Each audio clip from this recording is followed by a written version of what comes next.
Hello, everyone, and welcome. This is another episode of Battletech in the Hinterlands using the Aces decks for the opposing force. So this is going to be contract to track 2 for my Lyran mercenaries, the Stormhammer. So kind of let me switch over to the spreadsheet here, and I'll give you guys a summary of where we're kind of at. So if you watched the last episode, again, I won all excuse me, all of the objectives.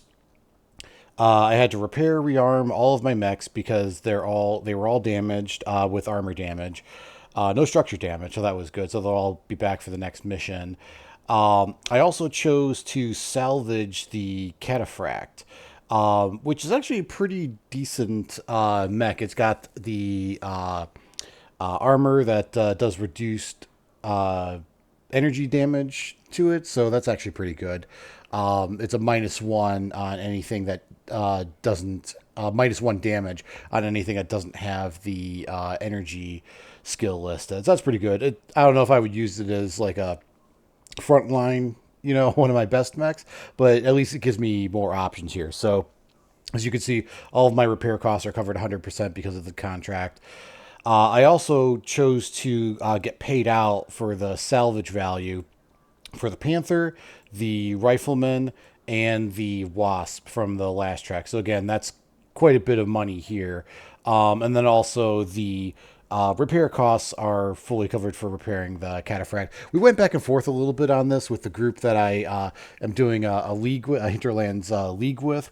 And I think I kind of settled on that they would cover it just because if you already have a contract that's covering 100% of your repair costs and you salvage a mech, in theory, that should be covered, at least from my perspective, that should be covered under the contract, because even though it wasn't part of your force, repairing it, then it goes into your force, and that benefits the employer in the end because you're going to have more mechs, you're going to have more options, more capability to field mechs and be able to win the contract for them. So I kind of keeping it lore wise, I don't think that they would dispute that, but maybe if you're doing this in a league or something, maybe if you salvage something, because you're competing against other players, maybe you don't want to do that. But at least for the single player component of this that I'm doing for this campaign, I think that kind of makes sense. I also chose, if you remember from the last episode, I did roll on the purchase chart and rolled for a Rifleman C3 and a Hoplite that were available for purchase. And I did purchase those. I had enough money to buy those. And I did hire another pilot. I'm kind of role playing that this is like a former Jade Falcon warrior who now no longer has a clan, and they're kind of looking for mercenary work. So looking at my force here, again, the Cataphract is out because even though the repairs are cost, it does take a track because it took structure damage. Well, not structure damage, it was totally destroyed. It basically takes it so that if you have multiple tracks in a month, that it has to sit out for the next track. So that's why I kind of have it highlighted here in yellow, just as a reminder that it's sitting out. Also, because I did hire another mech warrior, I actually have enough point value here that I can field 5 mechs and still be under the 200 cap limit. So you'll see that in a second here when I toggle back over to Tabletop Simulator. But I'm basically to be fielding the Regent, the Star Slayer, the Crusader, the newly purchased Rifleman C3, and then the Hoplite. The Hoplite is actually kind of interesting. It actually has, let me toggle back over to the Alpha Strike book here. It actually has ballistic reinforced armor. This is basically that if the a mech making an attack, or any vehicle and any unit attacking it, has the AC, flak, improved anti-missile system, indirect fire, LRM, SRM special abilities, damage done by that mech on this unit that has this armor type is reduced by half, rounded up. I don't think any of the mechs that I'm facing in this this track are going to have that ability, but I did pick it up just because that is useful to have, just having the armor reduction there is pretty big if they have one of these values for the attacking unit.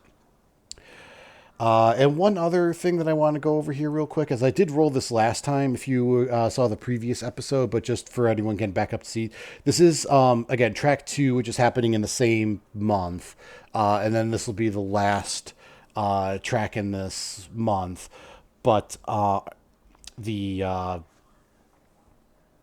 actually, no, I think I'll have to double check, but I want to say that I rolled a 4. So actually, I think there's 4 tracks in this. I'll double check on that offline. But regardless, I know this one for sure is going to be in the same month.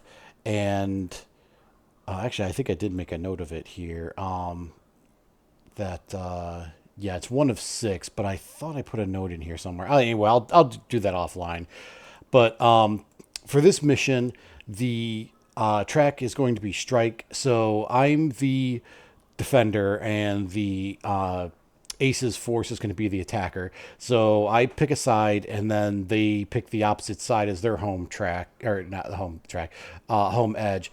But what's interesting about this is that they will come in from a half their force starts on their home edge, and the other half will come in on an edge perpendicular to the home edge on phase 2. Or, sorry, the movement phase of turn 2, I should say.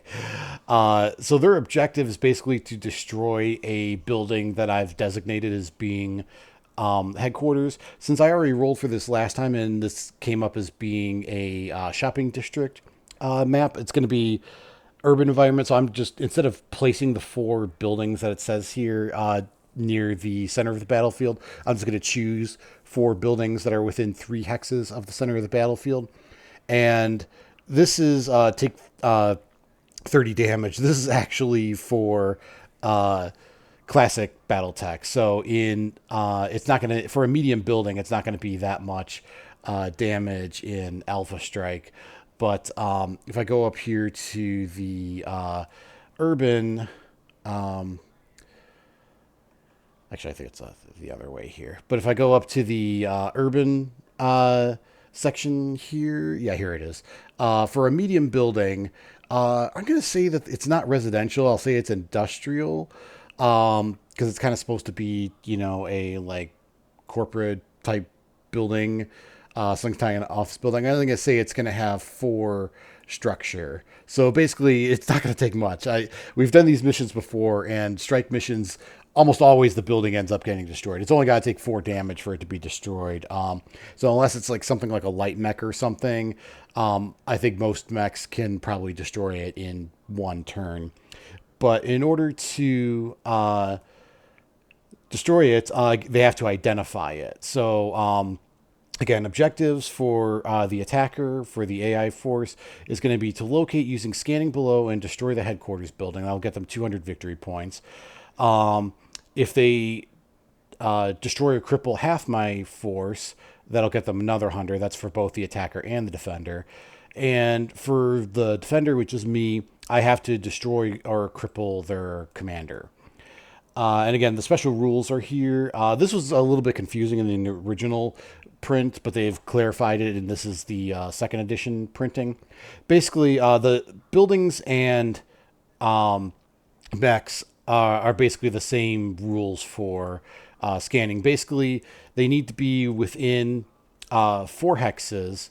I'm sorry, 2 hexes of the target that they want to scan, and 4 hexes if they have active probe. None of these have active probe, so we won't have to worry about that. And during the weapons attack phase, the results of scan are automatic, but take effect at the end of the turn, provided that the unit remains functional. So basically they can't be destroyed. Does not have any sensor critical hits. They also cannot fire unless they have the active probe ability. Then they can fire during the same turn as scanning. Otherwise, they can only scan. And there's also rules here for battle armor scanning, but we're not going to do that. When the building is scanned, I then have to reveal whether or not it is the headquarters objective or not.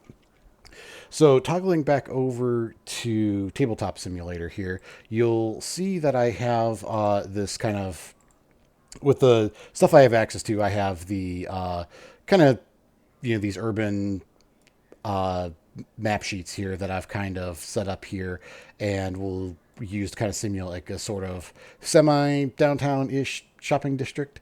I also have flags here that are marked as the 4 designated buildings. So the ones with the blue flags, these ones here, are not the objective buildings. The red one here, this one, is the objective building. I kind of took a risk here by putting it on the edge. I was kind of hoping that there's a 50-50 chance, and I'll do this in a second, determining which side, which long side is going to be the edge that the second force will come in from. So this is my home edge over here, and then this is going to be the attacking force home edge. So they'll come in from this edge on turn 1, and then one of these 2 edges here, they'll come in on turn 2. So let me go ahead and do that. The way I was going to do this is, since this is, being simulated with using the Alpha Strike rules, Aces rules, that they don't know which one of these buildings is the objective. So I'm going to roll a 1d6 here. And we'll see if it's an odd number, they'll come in from the side closest to their side of the board. If it's an even number, they'll come in on my side. So let me go ahead and roll this. Oops. There we go. So it's a 6. So even they're going to come in on this side. So that's actually kind of what I was hoping for here. And I already picked that, because this is what I would do, is that the commander would come in on this side, since that is an objective for me to destroy and try to put the most distance between him and the other force. But this force is going to come in now on this side. And let's see, what else? I think that's it. Oh, just to cover, before I roll for command complications here, they are under the cap for scale 2, so they're going to have 14 points to play with here for battlefield support. The 10 plus the I'm sorry, not 14, 15, they're going to get the maximum amount of BSP that you can have for being under the cap, which is a bonus of 5. So they're going to have 15 points to play with. I picked a light strike, a heavy strike, a long tom artillery, and then 1 light air cover and 2 heavy air covers, just to kind of give them some defensive bonuses here. I think was what, I kind of like split it between offensive strikes and artillery, and then defense here. I'm actually almost right at cap. I'm at 100 with my 5 units that I'm deploying over here. I'm at 199, so I'm not going to get any bonuses for being under cap, because it's every 4 points under, you get an extra point of BSP. But because they have more skilled pilots, and just looking at their force, I did roll the same force as last time on the random mercenary chart for scale 2. So same units as the first track. It's going to be a cataphract, panther, a wasp, and a rifleman. They're all skill 3, which except for the commander, which I have him in the cataphract as being a skill 2. So they actually have more skill than me. So I'll actually get, because they have 2 more skilled pilots than me, they'll actually give me a bonus of 4 BSP. So I'm playing around with 14 points of BSP. I did pick up strafing attack run here, which is the most expensive airstrike. It does let you potentially hit more than 1 target in a line, though. We'll see whether or not that's useful. A light strike, a heavy strike, a thumper artillery, and then a heavy air cover for some defense. So I think that's it. Now I'll go ahead and roll for battlefield support.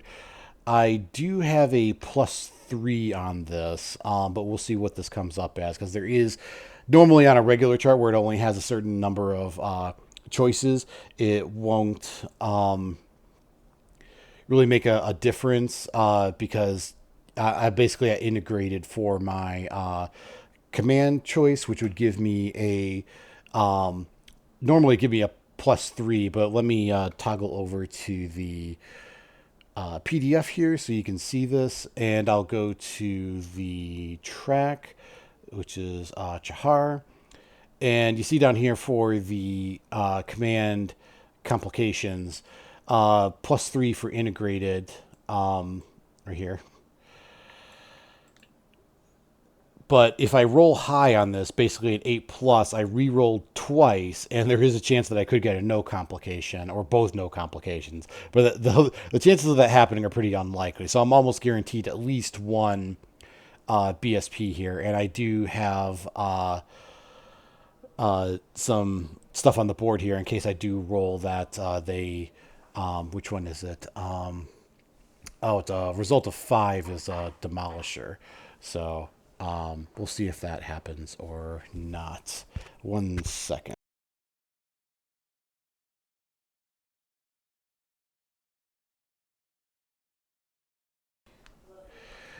So yeah, so there could be a different result here for the BSP, but we'll see what the result is and go from there. Let me go back to Tabletop Simulator here.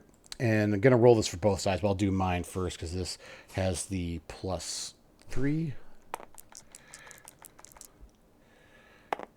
A 1. So that's going to be a result of 4, which going back here is going to be you are ordered to take part in a surprise morning operation. Due to fatigue and running and flanking, MP is reduced by 1 for all your units, but in Alpha Strike, it's -2 movement for all your units for 3 turns. Now, this is something I didn't... I did roll this last time, but unfortunately, I forgot to do it. I don't think it would have changed the results, but let me just make sure I am putting this on my cards here. So this is going to be a -2 movement for 3 turns. So this guy is not going to be a 4. Pardon my bad mouse writing here. This guy is going to be a 6. He will also be a 6. Another 6. And he will be an 8. And it's for the first 3 turns. Yep, 3 turns. So now I will roll for the opposing force here. Let me switch over to their dice here. Just use a different set of dice. No modifier here for the opposing force. 3. That's going to be no complication for them. So I think that means we're all set then. So now it's just time for some initiative. So I'll roll for the opposing force over here. They got it at 9. That's going to be hard to beat.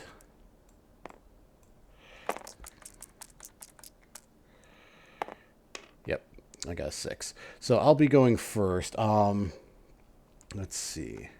And as you can see, I already got my units out here. The placement was that they had to be, half my units had to be within had to be next to a building, but I just kind of like placed them all out here. They're all within, the range of the target buildings here on my side of the map. And one other thing I wanted to call out here while we're looking at it is you can see here that this is something Dunamis had gotten working. You'll see that we now have for the mechs that are spawned using the spawner, that you can now see the armor and structure hovering above them. If it reduces to a certain amount, so like they're crippled or something, it'll show it, or not crippled, crippled. They'll show it as a icon floating above them. Also, you can see the movement die up here, so you can actually just drop a movement die onto them. and that will update their will use to reference their TMM. So that's actually something that's really handy. So now you're not like placing dice on it; it's actually hovering above the mech. So yeah, that's pretty cool.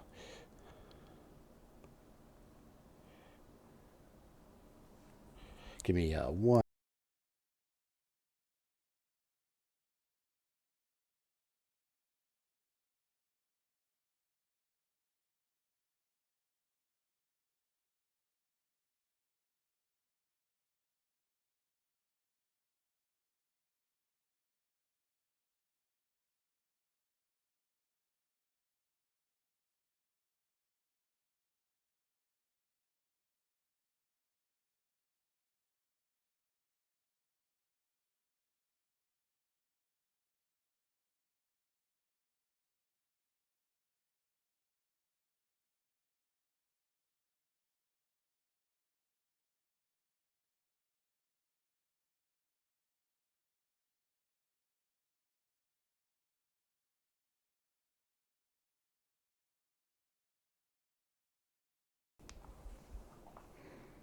Okay, I'm back now. Sorry about that. Uh, so yeah, I was leaving off that that's kind of a cool thing that we have now, and we've been using that a lot in my league. Is just to keep track of the movement die above the mechs and their kind of like little health bars there instead of the putting the movement die. I'm still gonna use their cards here as the source of truth because again, there is stuff that is tracked on here like their criticals and stuff that we don't have a way to track. Although I think Dynamis is working on getting a heat icon to work above these guys, but more to come on that. All right, so I have 5 units to their 4, so I'm gonna front. I think the rule for this is that you front load it, so I'll move 2, and then they move 1, and then 1 and 1 for the rest. So how do I want to do this?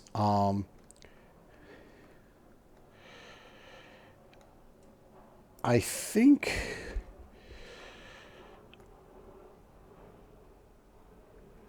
knowing that they are going to be coming from this side, I think I'm just going to move my Regent up 1. And I'll have him... Yeah, I think I'll have him face this way. And just for the people at home, because this is one of the these mechs look so cool. It looks like somebody actually scanned in a 3D tabletop render of like an actual painted miniature from tabletop, and it looks so cool. I love the level of detail on this.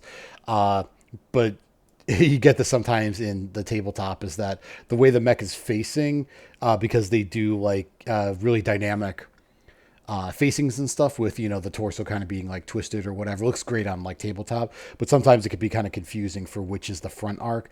I have a designated blue line here on the hexes being the front arc of the region, and you'll see my other ones that are kind of using these tabletop ones are the same way. And there's the front arc of the Star Slayer, and the other ones are all pretty obvious for which direction they're facing because they're not using the custom miniatures from tabletop. All right, so that's one there, and he's got his movement die. Actually, let me click the movement die here so I am removing these. It does generate some errors here, but that's fine. It still works, but this way I know who's moved and who hasn't. And then I think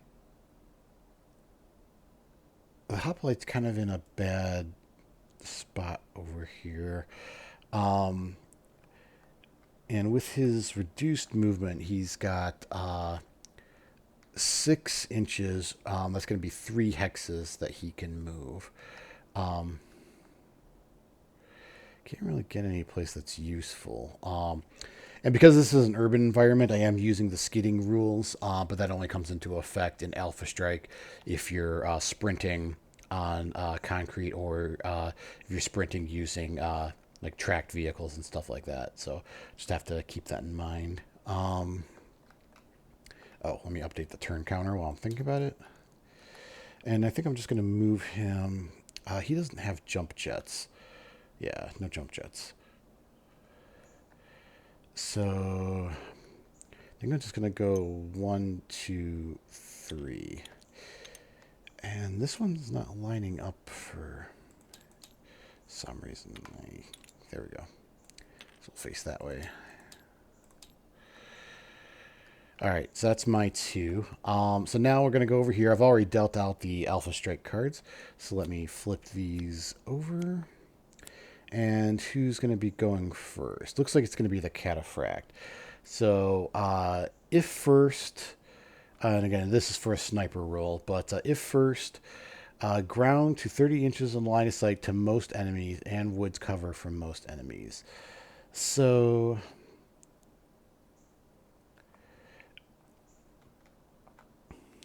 I think what he's going to do then is he's got 8 inches of movement, so 4 hexes.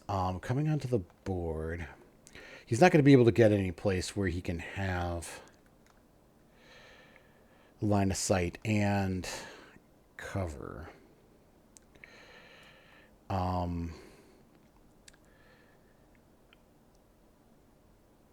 And line of sight to most enemies and woods cover for most enemies. So he's not going to be able, but the line of sight is first. So, and again, with Alpha Strike, they're going to prioritize being able to fire this turn. So he's going to come on right. And again, I'm only using the numbered hexes. I'm not using the half hexes. So he's going to come on here for his first hex. So that's going to be 1, 2, 3, and 4, I think we said. He's 4 hexes, 8 inches and 2 inches per hex. So, yep, that's his movement. Oh, and he's got his movement die. I click these other ones off just so I know who has moved and who hasn't. And let's see.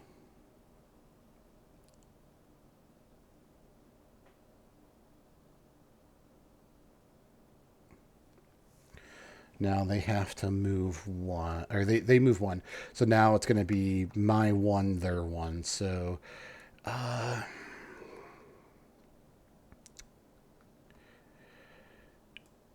can the rifleman get to? He's got 6 inches. 1, 2, 3. Oh, sorry. Inches, not hexes. He can get 3, which would be right there, but he's not going to have line of sight. Anyone?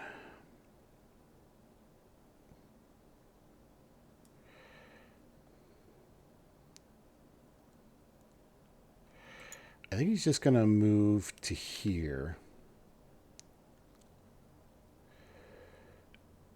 And not knowing where anyone else is going to move, I think he's just going to kind of face this way so he could potentially fire on somebody that comes from that side. Oh, and here's a demonstration of putting a movement die on here. So you just take one of the movement dies for the type that you moved. In this case, this is going to be walk, stand still, jump, sprint. We just take it and you just drop it onto the miniature and see it updates it. And this is really cool because it when you spawn it from the spawner in the corner over here, it'll actually match the card and the TMM that's on the die here, or on that card. So yeah, 1 TMM. It also takes into account if it's jumped. So if you use jump die, it'll actually add the +1 or -1 if it's got different things like strong jump jets or weak jump jets on there. So it's really cool. It's just you just drop the movement die, the type of movement die on there, and it does the rest. It's really awesome. So thanks for Dynamis for getting this mod working in his Alpha Strike table here. All right, so next is going to be 701. Yeah, so next will be the Panther. Sprint if no enemies within 24. Well, he's going to come on there, so he's going to be enemies within 24. Jump toward, well, you know what? This is where these beta Alpha Strike cards don't Beta Alpha Strike, ha ha ha. You know, the Alpha Strike card. The Aces card, the Beta Aces cards for Alpha Strike is what I meant to say. Um, they don't take into account playing objectives. So again, not knowing which building is going to be the closest, I think he's going to come on. You can't jump onto the board, but he's going to be in kind of a precarious situation here where he's potentially going to get fired on.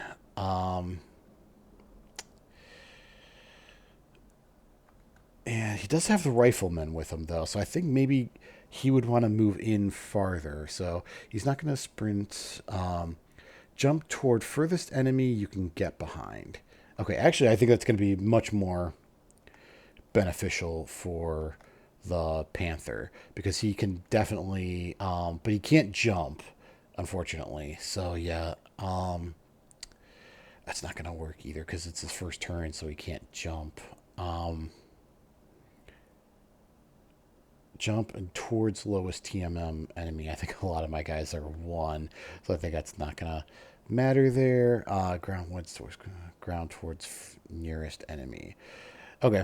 Well, I think he's just going to come on the board and not being able to jump. He has 5 hexes of movement that he can move.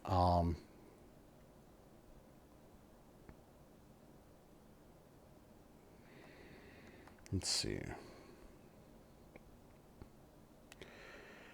He can't quite get behind the rifleman. Because he would need to be here, here, or here. Or further to be behind the rifleman. 2, 3, 4, 5. Yeah, can't quite get there. I think that's what he's going to do, though. He's going to come onto the board, and he'll come on this way. Playing the objective, though, I think what he's going to try to do is try to scan one of these buildings rather than fire on the rifleman, but we'll get to that in a second. So he's going to come on 1, 2, 3, 4, and we'll say 5 right there, and I'll face him this way, so none of my guys can get in his rear arc. Again, that's going to be a walk for him. So he's got his 2 TMM there. And then he's within range of this building. It's got to be within 2 hexes. And so he's within range, basically, to scan right there if he chooses to do so, whether that's the building or not. All right, now I got to move one of my guys. I think I'm going to save the... Oh, I forgot to put the movement die out here for the Hoplite. Oh, there we go. I think I'm going to save the Star Slayer to see what happens with the...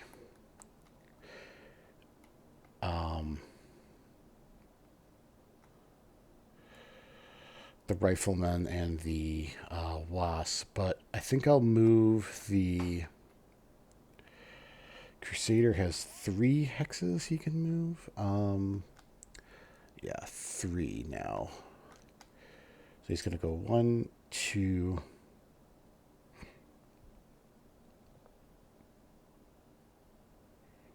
Actually, 1, 2. I think he's going to go 1, 2, 3 to there. And I guess it doesn't matter. He can... Depending on where the rifleman comes in, he can get in his rear arc, but there's no way that I can stop that.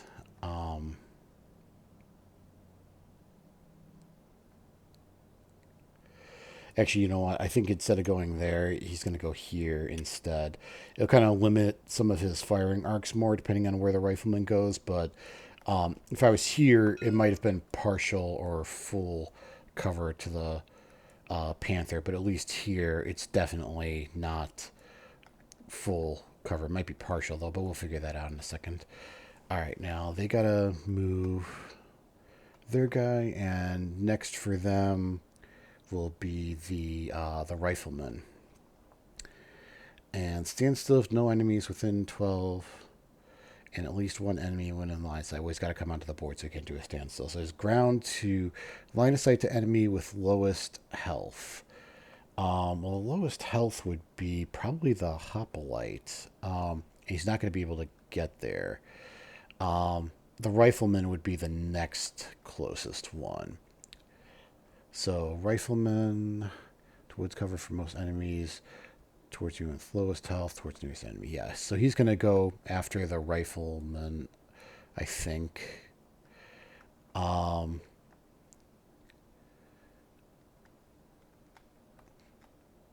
Yeah, it's definitely the.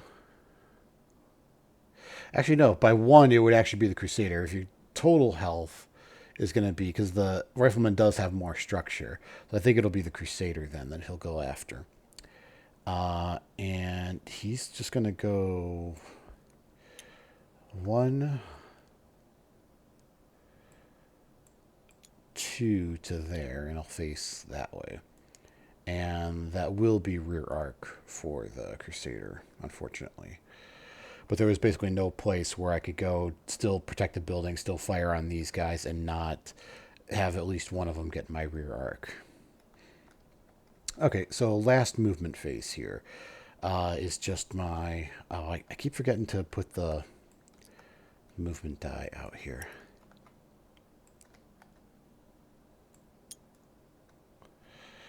All right, so last for me is going to be the Star Slayer. He's on top of this building. He has a jump of 8 now. So that'll be 4 hexes.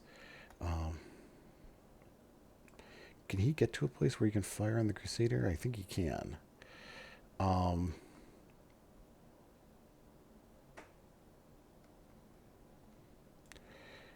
If he goes to here... Oh, yeah, he can fire on him.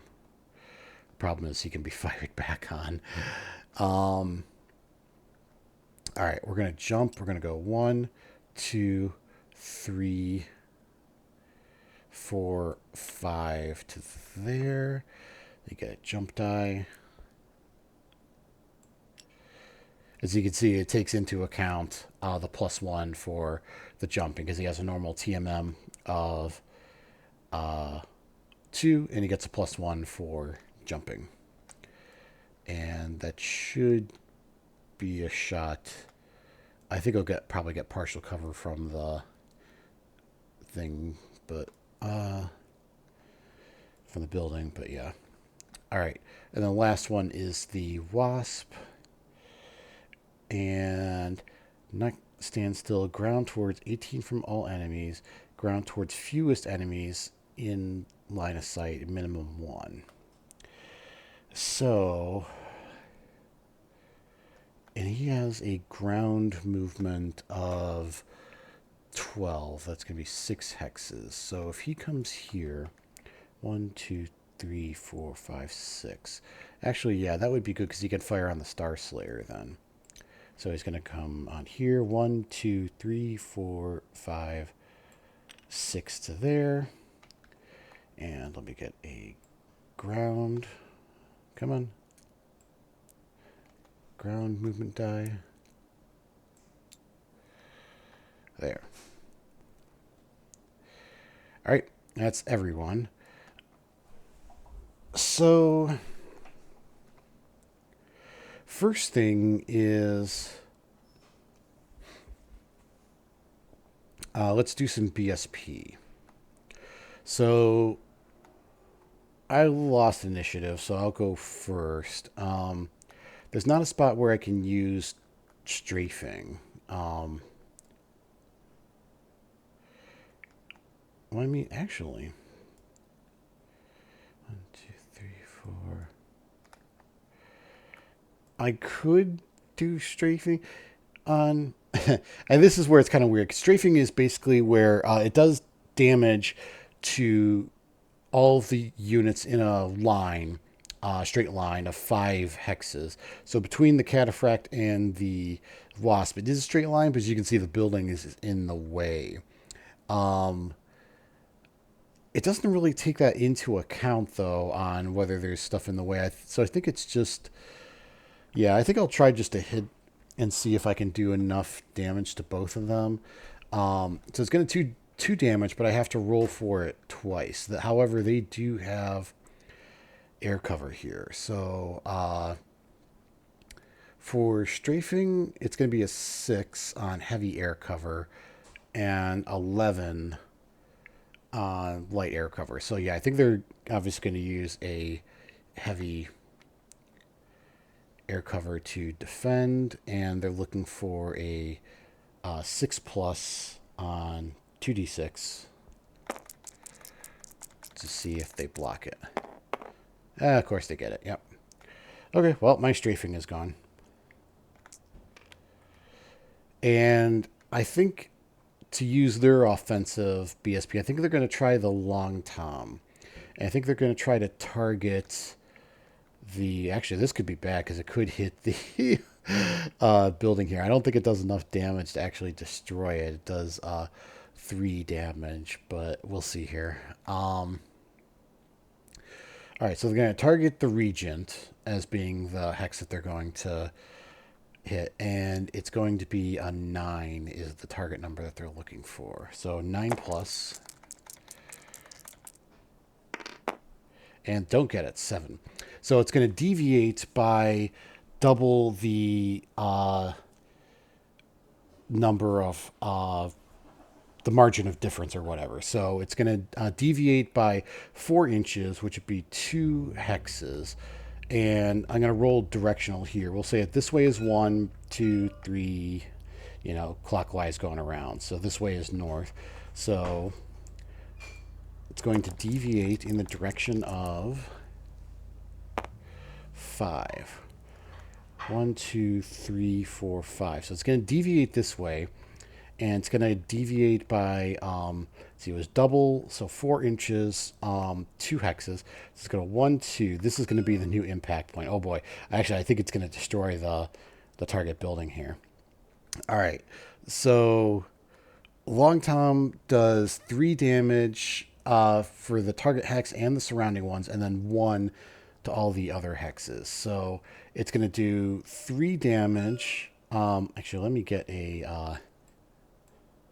just make a copy of this real quick, just so I know the impact point there. All right, so it's going to do 3 damage to the Hoplite for sure.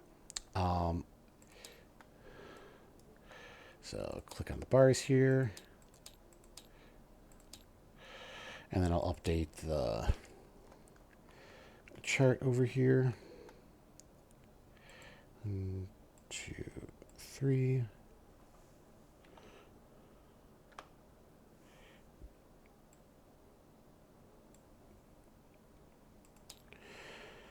And then it's going to do 3 damage to the surrounding hexes. So, and what did we say this building had? Let me go back to the Alpha Strike book.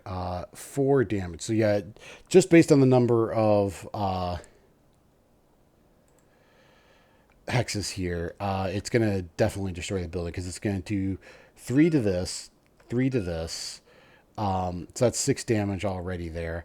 And then another 1 damage to this hex. So, yeah, the building is definitely destroyed. Now, this is interesting. Before I look at the rule here, let's see. It would also do 1 damage to the Regent. These ones here are... well, hang on. I'll do this in a second. The Regent's going to take 1 damage because it's outside the direct impact area. So yeah, that building is destroyed. It's going to do 3 damage to these over here as well. And then 1 to these.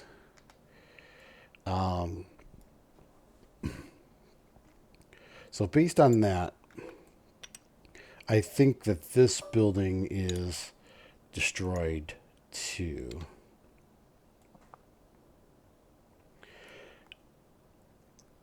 Now, let me look at the rules here. And I'll toggle back over so you all at home can see this too.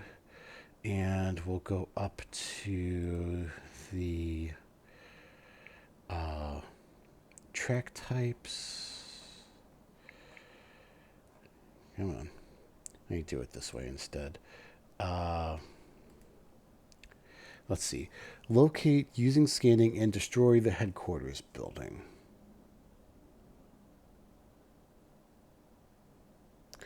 Now it doesn't say they haven't located it. So they don't so two buildings have been destroyed and both of those are target buildings, but they don't know if those are the target buildings or not. And when the building is scanned, it reveals whether it's headquarters or not. So I think they still need to scan the buildings. I think that part of the objective is still in play.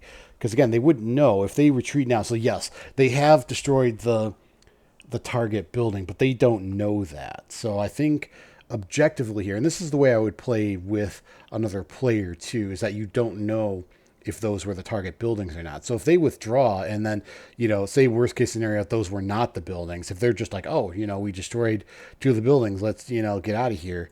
They wouldn't know if those are the buildings that they destroyed or not. So, yeah, I think those are still in play, that they would still have to scan those buildings to see if they were the target buildings.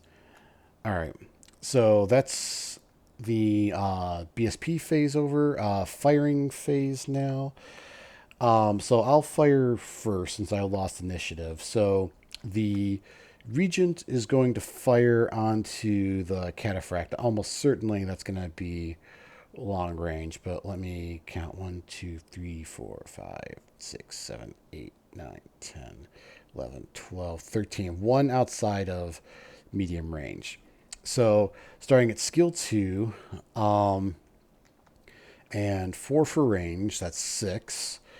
7 for his movement die. And I don't think there's enough for partial cover, so I think 7 target number at long range, that's 3. Do I want to overheat this early? No, I don't think I'm going to overheat, even though 7s aren't bad. Yeah, I won't overheat. I'll save that for better numbers. So I'll roll 3 sets of dice, looking for 7s.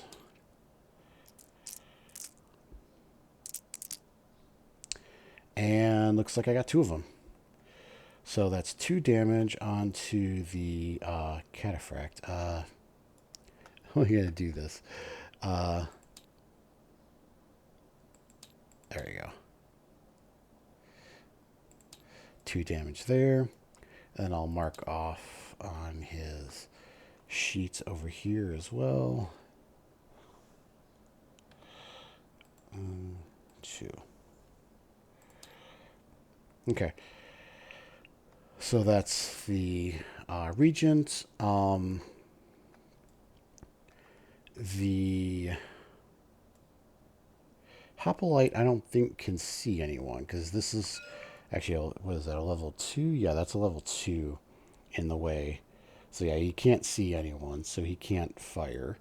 The Star Slayer, I think the Star Slayer will also try to fire onto the Cataphract. So Star Slayer is a skill. Oh, I forgot I could have used the Tactical Genius to re-roll that, but a 9 against initiative, that would be pretty hard. So that's fine. Maybe next turn. So Star Slayer's skill 4. So I think it's probably going to be medium range, though. 1, 2, 3, 4, 5, 6, 7, 8, 9. Yep, definitely medium range. So skill 4, 2 for jumping. 6, 2 more for range. That's 8. 9 for his movement. And we'll say that he has partial cover, so that's 10s. At medium range, That is 3 sets of dice. I think I will overheat because this mech can then take advantage of the triple strength my armor when he's at heat 1. So 3 sets of dice, looking for 10s. Probably not going to get any here, but oh, I say that. I do get at least one.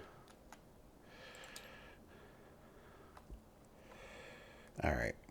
One more on the cataphract. And I'll update his.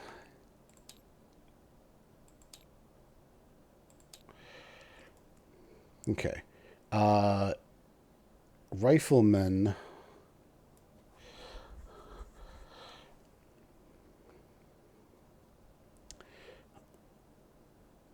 Rifleman, I think, is going to fire onto the Panther. I think. Yeah. Because you can't. Well, yeah, that's rear arc for the Wasp anyway, and you can't see the cataphract. So, yeah, firing onto the Panther. Rifleman. I could have used combat intuition here, but that's fine. Maybe I'll use it next turn. Gotta remember. Oh, Crusader. I forgot. I should have declared the Bloodstalker. Well, yeah. I don't think I'm going to do that. Just. Well, no, the Panther was on. I guess that would be the only valid target, is that when he was. Actually, no, it's declared at the beginning of the movement. At the beginning of the turn, and there were no mechs on at the beginning of the turn. So, yeah, I don't think he's going to be able to use Bloodstalker this turn. That's all right. So back to the Rifleman. Rifleman firing onto the Panther. Skill 3. It's going to be short range, so no modifiers there. And 2 for the TMM, so that's 5. I think he's just hitting on 5s then. Skill 3, 4, 5 for range. Yeah, I think he's hitting on 5s, and he would need to do 5 damage in order to destroy him. And he does 4. So, yeah, I think he will overheat. And he'll do 4 damage at short range, hitting on 5s. So, 5 sets of dice hitting on 5s.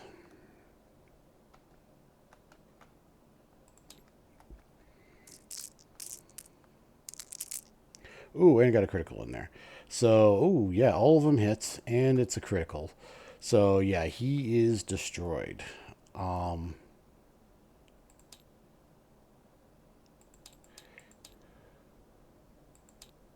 See, if you noticed, even just doing that 1 on the structure, that's enough for crippling damage. So, if I do enough there, it'll add the floating die there. But, yeah, he is destroyed. So, I'll roll the critical here in a second, but let me just put a marker out there just so I know that he'll be destroyed at the end of this turn.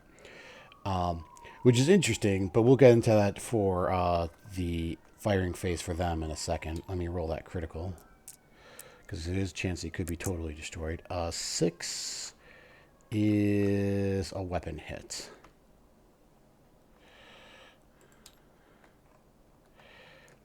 So, Panther is totally destroyed. Or not totally, but you know what I mean. And that was a striker. I think that was the only striker. Yep, everyone else is sniper. So, actually, I can take this deck off the board now. And let me mark the weapon hit on here to.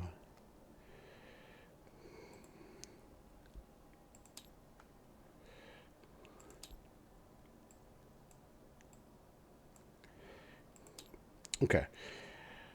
So that was the Rifleman. Crusader can't fire anyone because the Wasp is destroyed. So I think that's it for my firing. Now, getting over to them, this is what's interesting because you have to survive the turn in order to scan. So,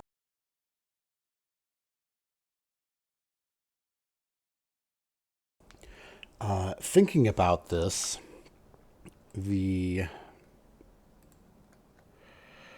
wasp won't be able to scan then because it didn't survive the turn. Um, Knowing that, I think he would have chose to fire onto the rifleman. So he's a skill 3, nothing for range, 4 for the rifleman's TMM, and he'll do 2 damage, no overheat. So we'll roll 2 sets of dice, looking for 4s. Yep, looking for 4s. This is probably auto hits here. Or pretty close to auto hits. Oh my goodness. I saw the 2 6s there. So, yep. That's 2 damage onto the rifleman. I'll mark it off on the sheet over here too.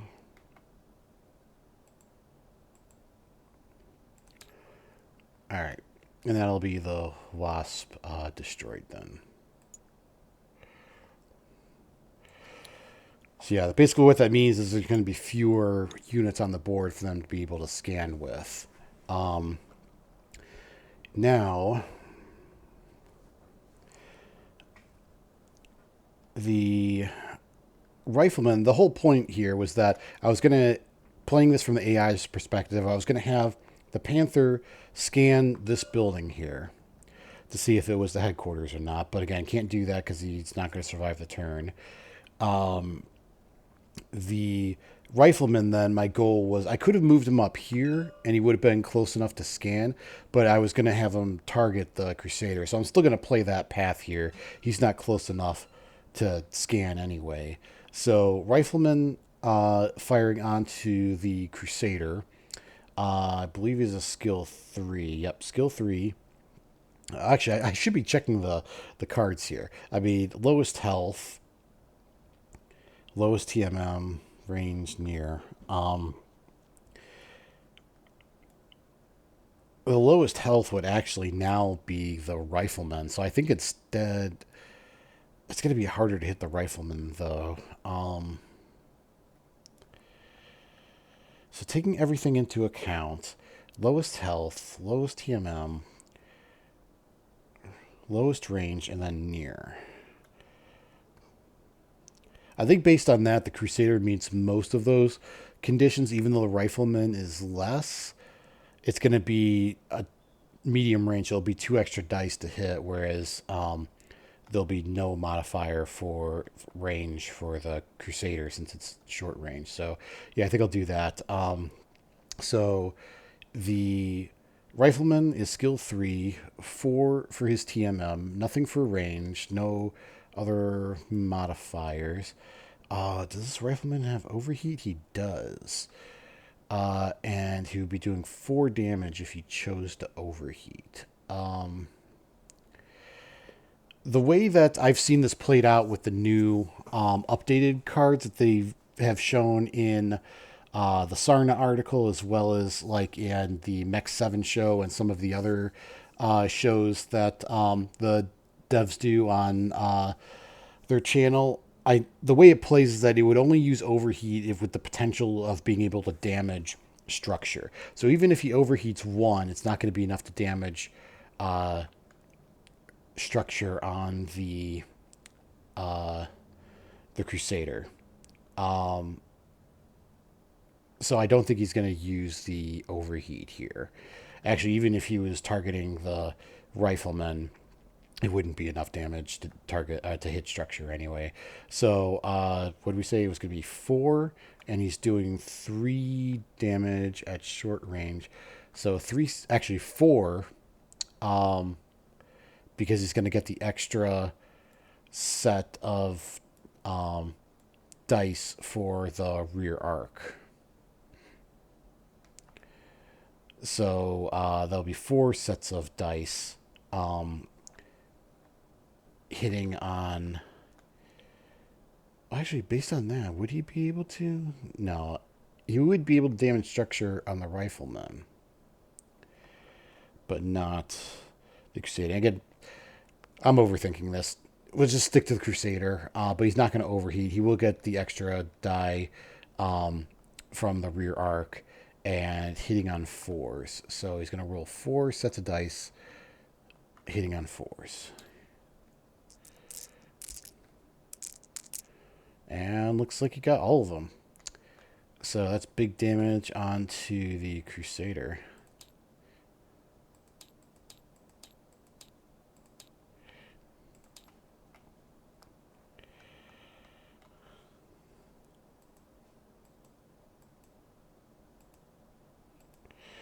All right. So that's them. We'll do the Wasp next. The Wasp is the only valid target he's got is going to be the Star Slayer. So he's skill 3. It's going to be medium range, 4/5, 6, 7, 8 for his TMM. There's nothing else. No other modifiers. So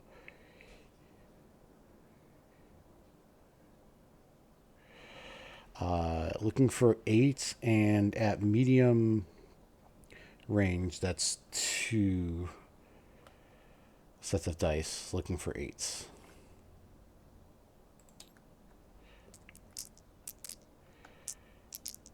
And they both miss. All right. Cataphract. Cataphract, I think almost certainly he's going to target the... Can't destroy anything. Lowest TMM. No cover. Highest threat. So based on that, I actually think he's going to fire onto the region. I was thinking he was going to fire onto the Star Slayer, but the Star Slayer has the highest TMM. So that's going to make it much harder to hit. He's skill 2, long range, we said. So that's going to be 6, 7 for his movement. And again, there's not enough interfering.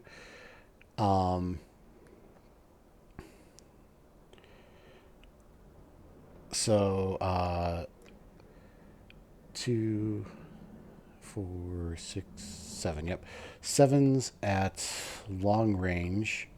It's going to be 3 sets of dice, no overheat. So 3 sets of dice hitting on 7s.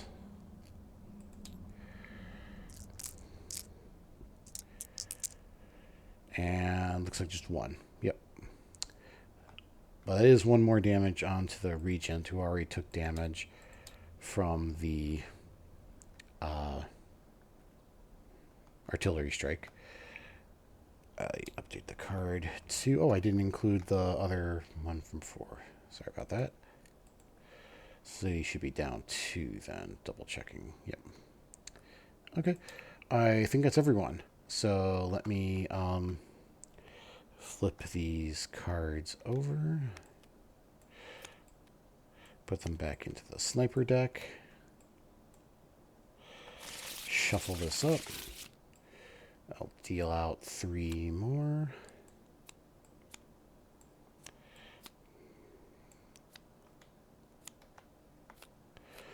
And then turn 2.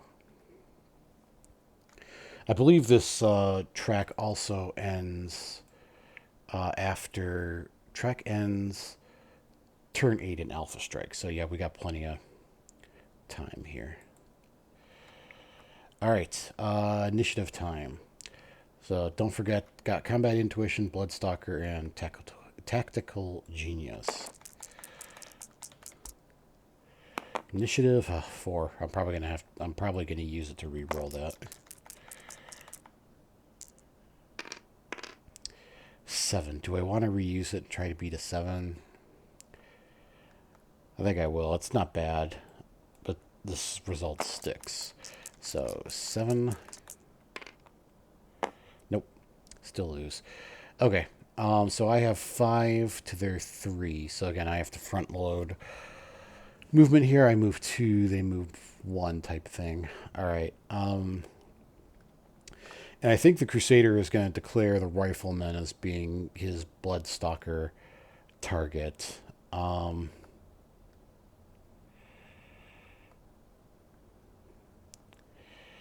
Let's see. 3 hexes.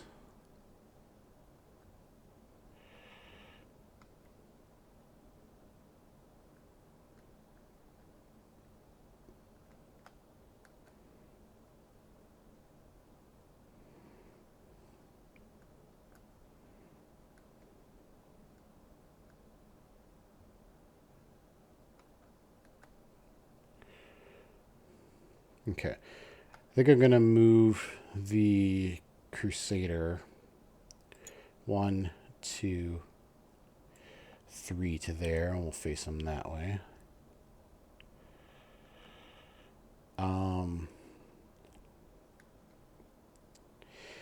I actually also think I'm going to use combat intuition for my rifleman pilot, and I'm going to have a move and fire onto the other rifleman. So we're going to go 1, 2, 3 to there. And what this does is it does the I should get rid of all my movement dice here just so I remember who has moved and who hasn't. But again, what this does is allows you to, every 3 turns, move and resolve firing in the same, before the other unit can move. So, actually, do I want to do that? Because, yeah, because I think the other ones he couldn't get. Well, he was here. 1, 2, 3. Could he destroy the wasp? Actually, he could.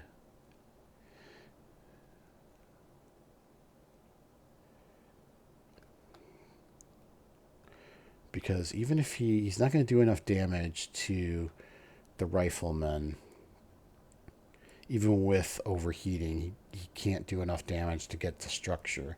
So he's not going to be able to destroy him no matter what. Yeah, I think the better option is to go 1, 2, 3 this way and try to have him take out the wasp. So, let's see.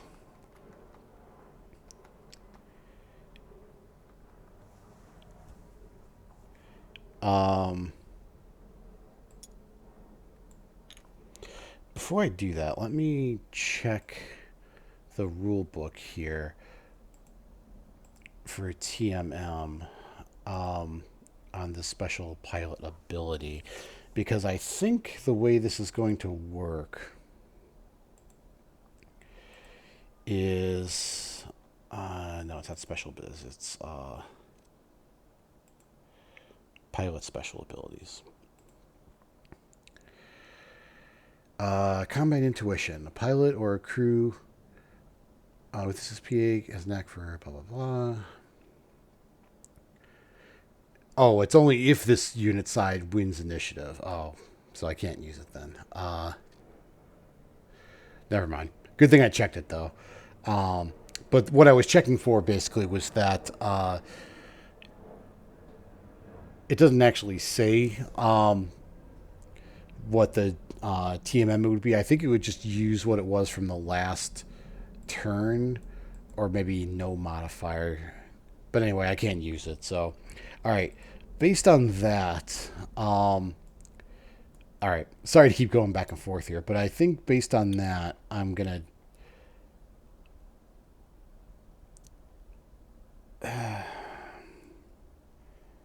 So I can't use it. I think based on that, I would move the Regent first instead to see who else is going to move. So he still only has 2 hexes of movement that he can do.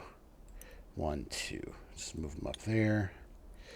And let me get a movement die here.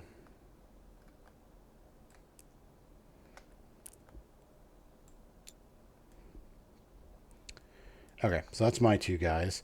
Now they got to move one of theirs, and then it'll be one the rest of the. Okay, so looking at this, it's actually going to be the rifleman's going to move first. So he's not moving first. So stand still if no enemies within 6 hexes. Well, there are enemies within 6 hexes. So ground to line of sight to enemy with lowest health. Woods cover from most enemies. Toward enemy with lowest health, towards nearest enemy. Well, the one with the lowest health is now going to be the Crusader.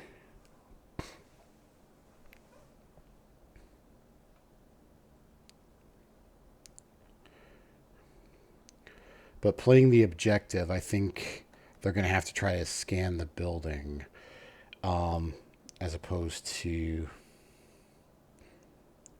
doing damage. And they don't have active probe or anything. No. So it's basically a choice between scanning or firing. I think he's just going to move 1, 2, 3 up to there. And that'll block the Crusader. No one can get behind him. So yeah, I think that's good. And I think he'll try to scan the building because he should have enough armor and structure to survive. All right, now next.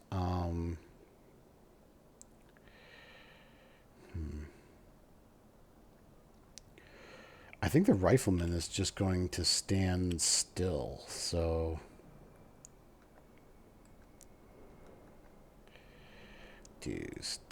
oops, missed. Stand still. Okay. Next is going to be rifleman moved. It's going to be the Wasp. So stand still if no enemies within 18 inches and at least one enemy in line of sight. That's going to make him super easy to hit though, but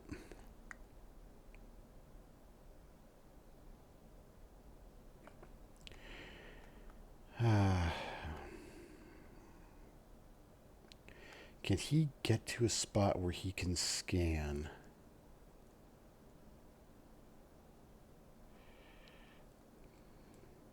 And not be fired on? I think the answer is no. He's got a jump of 6 hexes.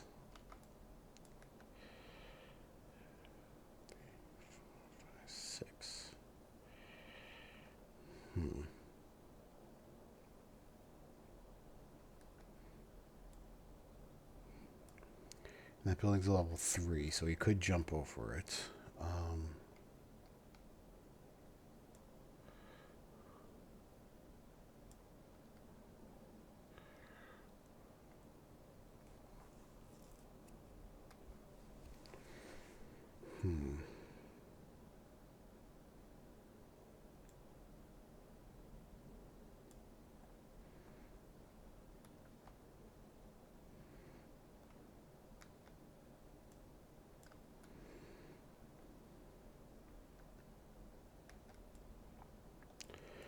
If he goes, he could go on top of one of the buildings. 1, 2, 3, 4.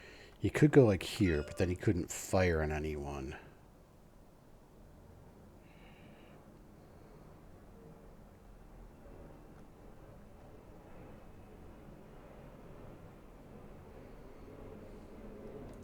All right, I think what he's gonna do, he's just gonna go 1, 2, 3, 4, 5, 6. 2, 3, 4, 5. Yeah, I can't quite get there. I was trying to get him over here, but 2, 3,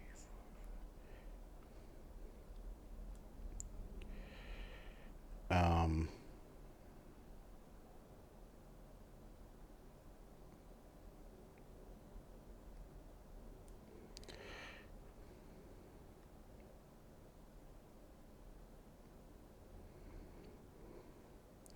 Woods cover from most enemies. All right. Yeah, I think he's just going to go 1, 2, 3, 4, 5, 6 to there, and I think he's just gonna face that way.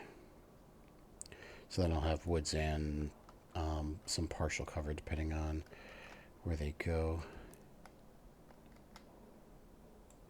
And he could scan that building this turn, this firing phase. Okay, now I gotta move one of mine.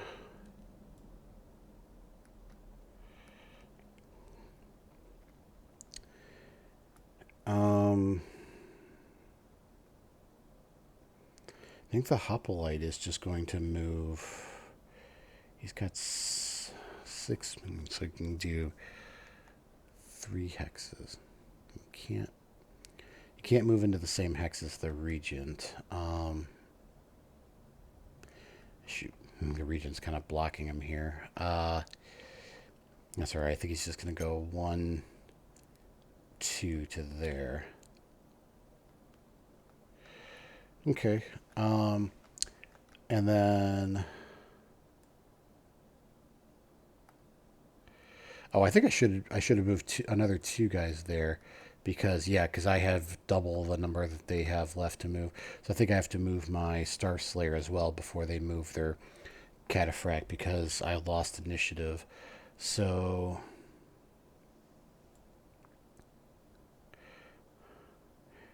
I think the Star Slayer is going to jump down here. Because that'll give him a rear arc onto the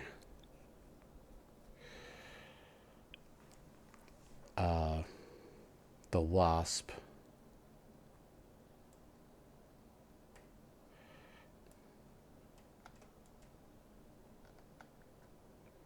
And then depending on where the Cataphract goes, he could fire on him too. All right. Then last is the Cataphract, and stand still if only one enemy within line of sight. Stand still if you have woods cover from all enemies. It doesn't. There is only, well, there's 2 guys in line of sight, counting the hoplite that's moved there, so that doesn't apply. Woods cover from most enemies.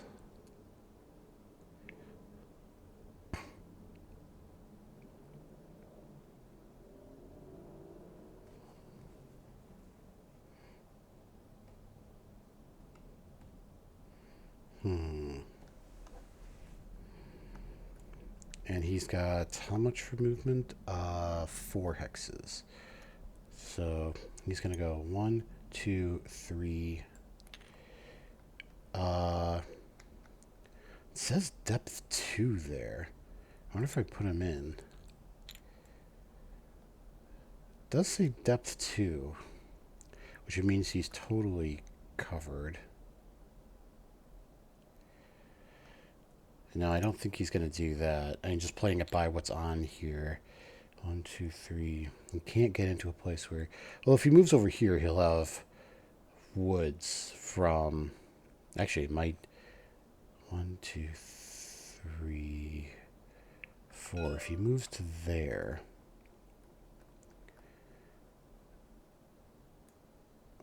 Actually, that would block line of sight. Yeah, from the Regent. So I think he's going to go 1, 2, 3. Oops. 1, 2, 3, 4 to there. Because there's 3 hexes of intervening woods, which blocks line of sight. Yep.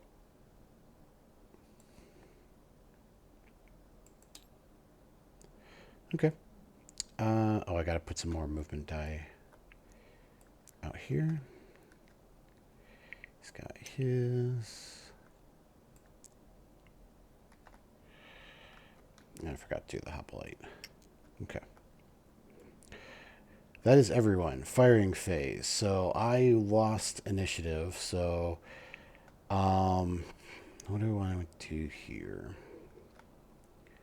Can I do anything that would take somebody off the board? I don't think so. But I think I'll try to do my heavy airstrike onto the cataphract, because that's my main objective there, is to destroy the enemy commander. So I'm looking for a target number of 6, but can that defend with anything?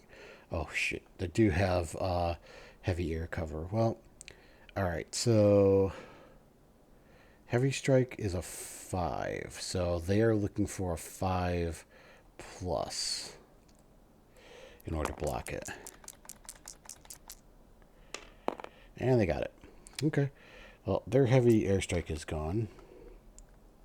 Or heavy air cover is gone. My heavy strike is gone. So that's that. Oh, I forgot to flip over there a long time. All right. Heavy strike. I think they're going to try to do a heavy strike onto... I think they would target the Crusader.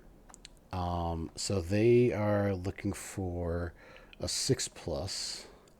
Do I have anything I could defend with? I do have heavy air cover, so it should be the same thing for me then. Heavy strike, looking for a 5 plus to defend. Oops. Hang on.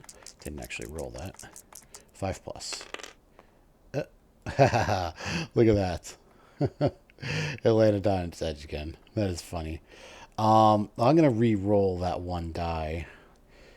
Either way, it would have succeeded because I did get to get a 6 on the other one. But just to be clear, yep, so that's an 8 total. So heavy air cover is gone, and their heavy strike is gone. All right, firing phase. I lost, so I'll fire first. We'll do rifleman onto the opposing force rifleman. So that's skill 3, and stand still is a -1, so that becomes 2.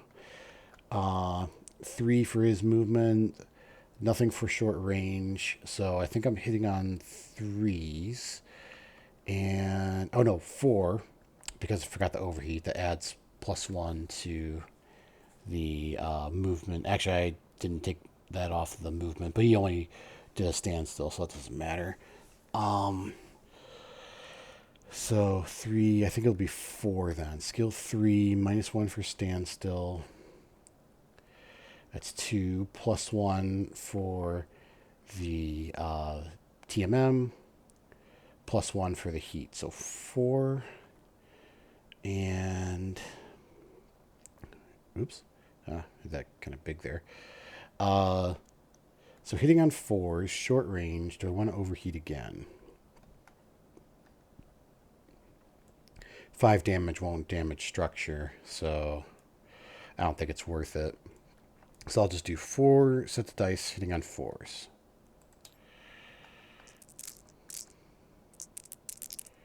Ooh, got a critical. Hitting on 4s, everything hits, and I get to roll critical then. So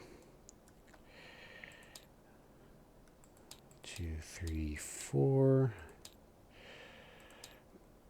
And let me update the card over here too. It's first damage on this guy. 1, 2, 4. And then I'll roll for a critical.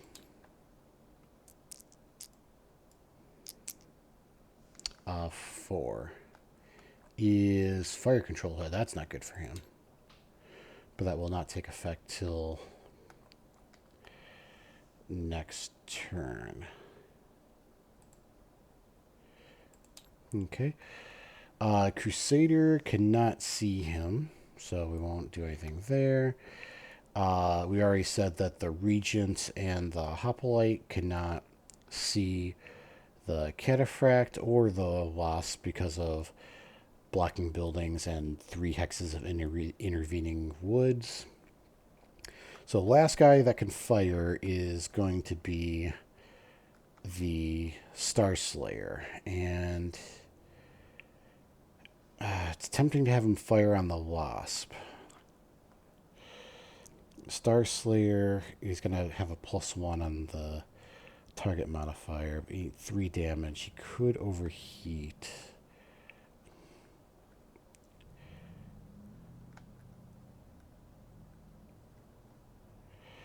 Well, let's do the math here. So skill 4, 7 for his jump, 8, 9 for his jump, 10. So he'll be hitting on 10s onto the Wasp. And the Cataphract would be skill 4, 5, 6 for his jump, 7 for his TMM, 8, 9 for range, 10. Oh, I forgot the heat. 10 for heat. So it would be 10s onto the Cataphract, 11s onto the Wasp. Not great for either one, but I think we'll prioritize the Cataphract. So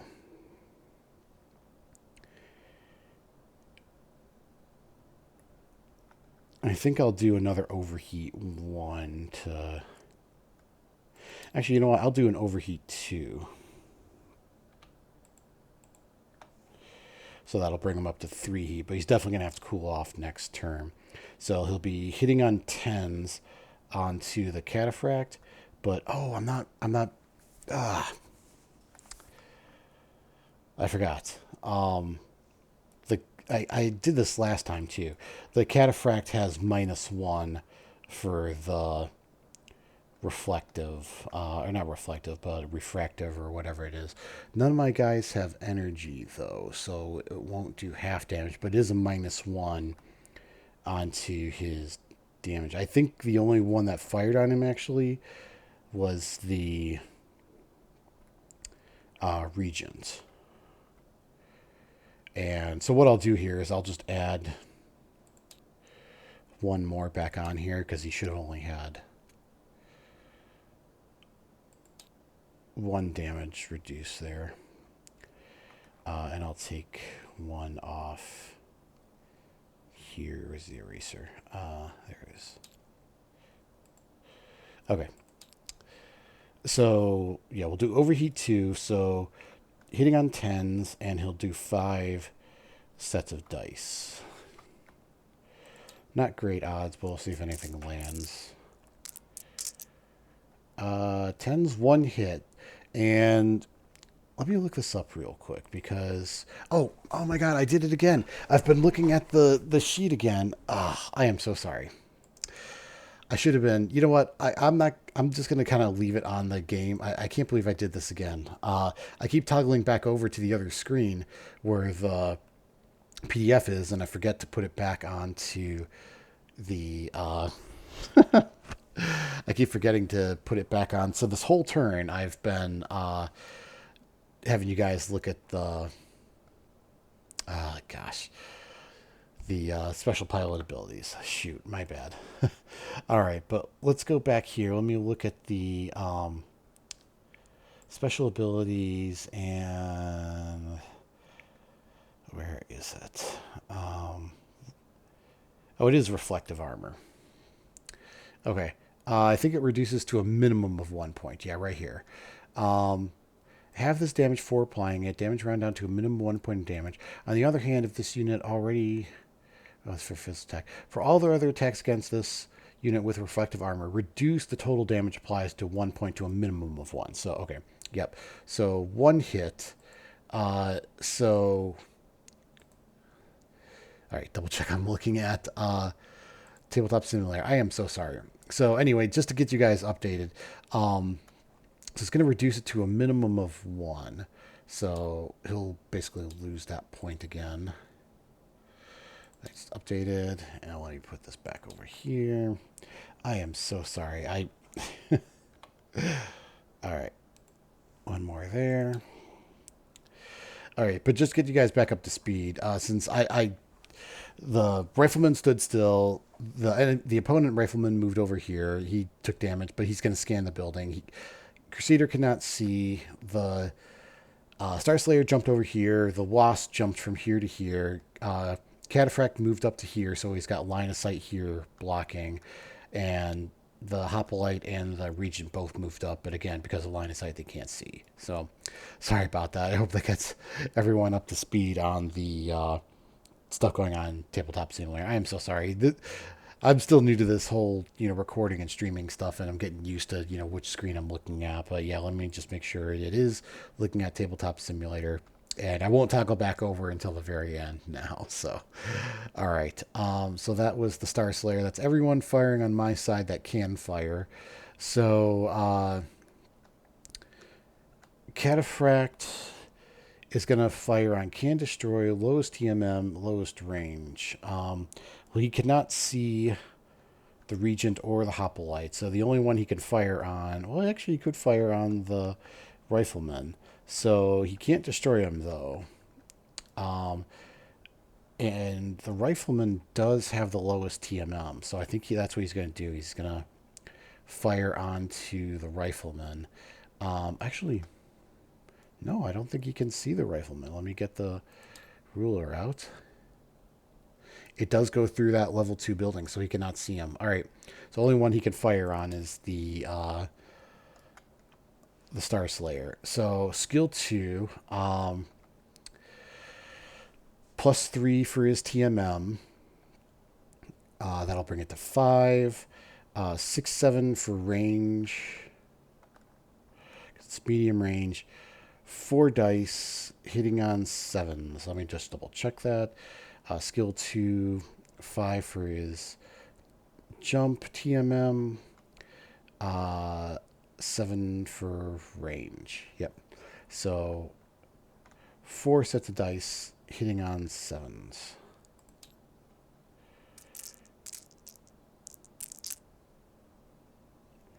And 2 hit. No criticals, though. Okay, so 2 onto the Star Slayer. That's actually the first time he's been hit.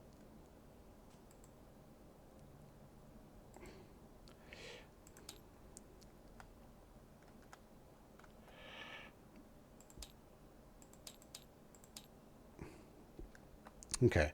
Next, the Wasp will not fire. Instead, they'll scan the building. And then the Rifleman will scan this building. So that's going to be it. So again, I have to reveal that neither one of those buildings are the objectives. So based on that, since they know that those two are not the objectives, and these two buildings have both been destroyed, I think they'll know then that they have gotten this objective for the scanning and destroying the headquarter building. So they know it's been destroyed no matter what. So I'll go over here and I'll give them their 200.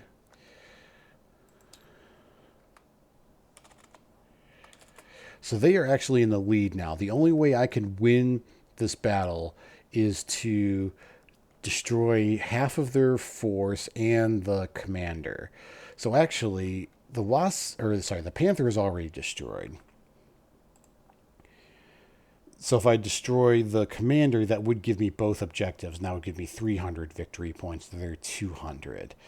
But knowing that, I think they're going to try to get off of the map is going to be their objective here. So now we'll do some initiative. This is going to be big. So I'll roll initiative first. Ooh, actually pretty good. 9. Oh, this will be turn 3, by the way. 9 versus... And I cannot re-roll this no matter what, because I used it last turn. Another 9. Okay, well, I do have to re-roll it because we tied. Another 9. Unless I can get lucky here and roll pretty good again. 6. Okay, I lost initiative again. So I have 5 mechs to their 3, so I have to go 2 and then 1. All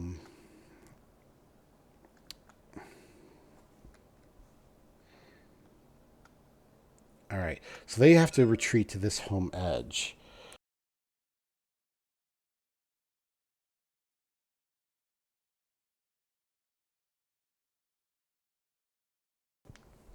So knowing they have to retreat to that home edge, I think I'm going to... oh, let me double check the command complications here. Is it... let's see. -2 movement for all units for 3 turns. Okay, so after this turn, I'll get rid of my movement penalties there. All right, so knowing that,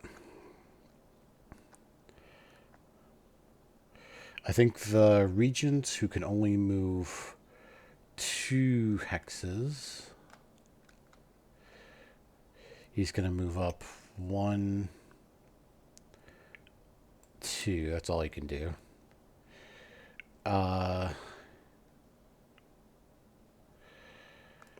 I gotta move another one.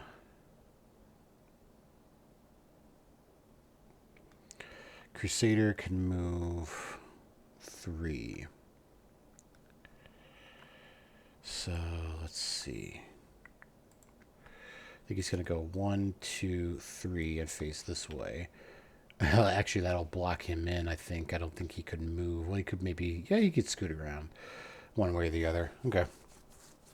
So that'll be those guys. Oh, I forgot to let you flip these over and deal out some new cards.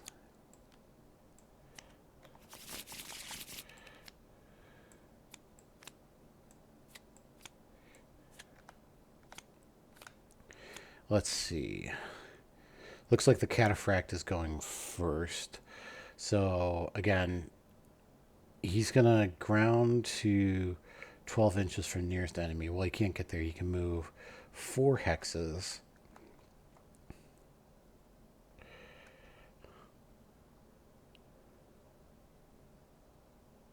I think if he moves there, it'd still be medium range. 1, 2, 3, 4, 5, 6, 7, 8. Yeah, still medium range.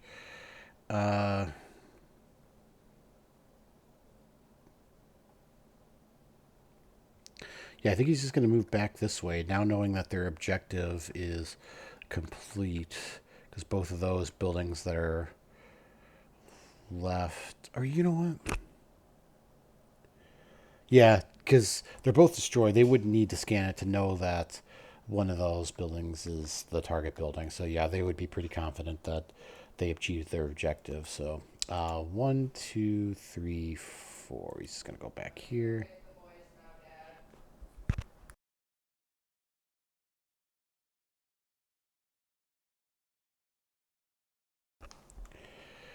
Okay.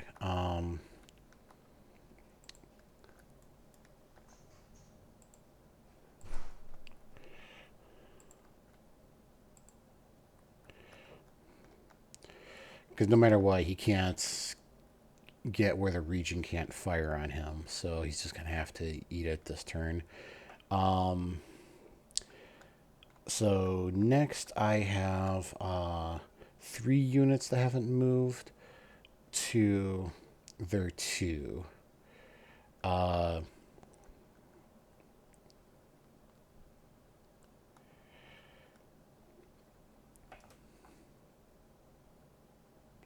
it's not more than double. So I think I just move 1 and they move 1, I think.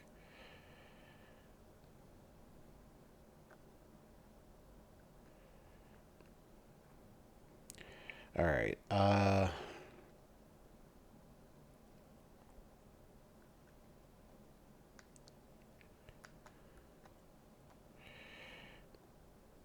Hoplite, I think, is going to move up. He can move 6 hexes. Or 6 inches, so it's 3 hexes.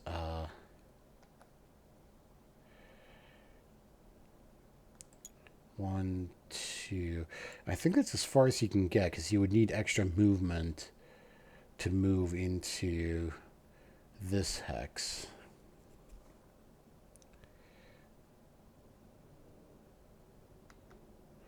Yeah, he wouldn't have enough movement to move into there. So So yeah, that's as far as he can get. This is kind of hiding behind the regents. It's kind of like in Mech Warrior 5 when your teammates like get in front of you, kind of like trying to peek around them type thing. Can I fire on him? All right. Let me add a TMM for him. All right. Next is going to be the Wasp. Ground to woods cover for most enemies. Ground to line of sight to enemy with lowest health. Again, they're going to try to get off the field, I think. So...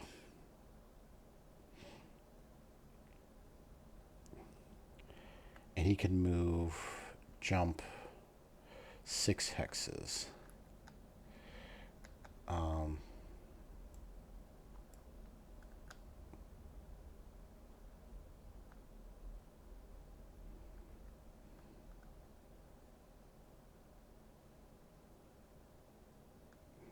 Can't get over this building.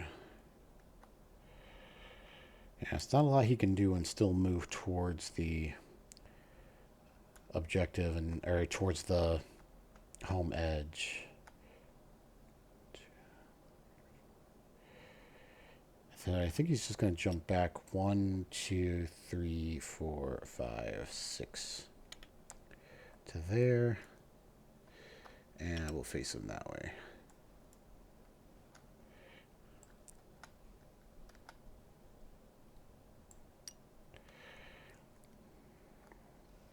Okay. Now I have 2 that have not moved to their 1. So I think I have to move both of mine, and then they move their last one. So I think Star Slayer...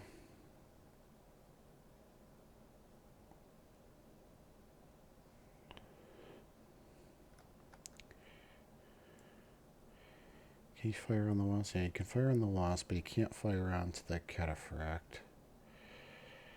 He's got a jump of 4 hexes.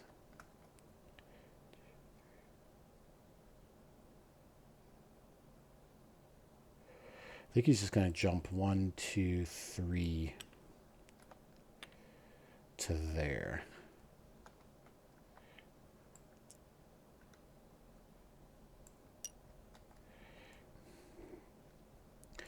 And then my rifleman...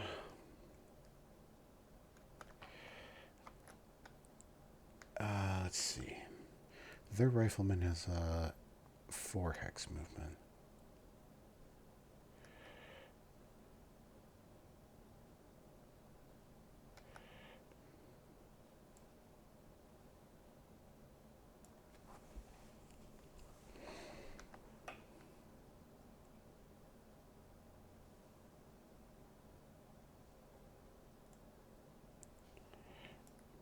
I think he's just going to move back 1.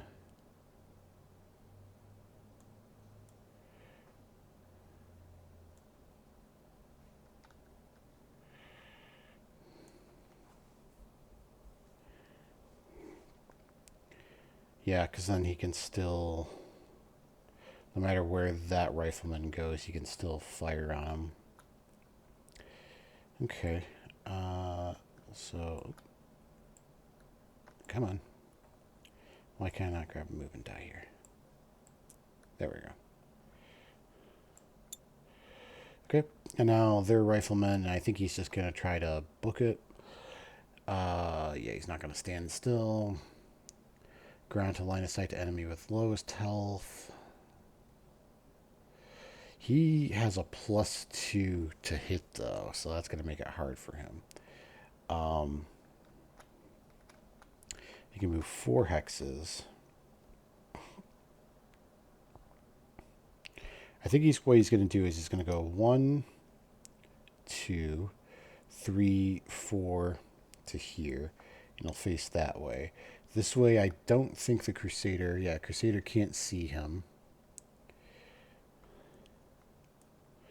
Yes, I'm pretty sure he can't. Yeah, because it would go through, and that's a level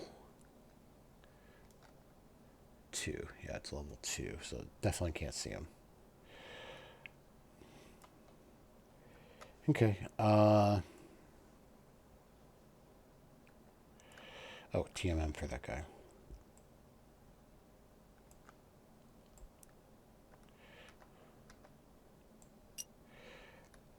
Okay, I think that is everyone. Firing phase. I lost initiative, so I'm going to try to use my light strike, I think, because it's easier. Oh, he's still got air cover, though. I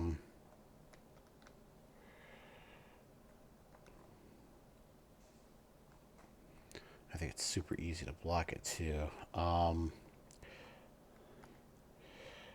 think I'll try to use my thumper instead, and I'm going to try, I think, to use it onto... Yeah, I think I'm going to try to use it onto the cataphract.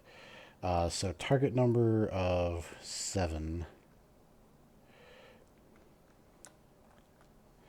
So I'll just roll this over here. 7 plus. And get it. So that's 1 damage onto the cataphract. It would also do it to the surrounding buildings, but I'm not going to track that.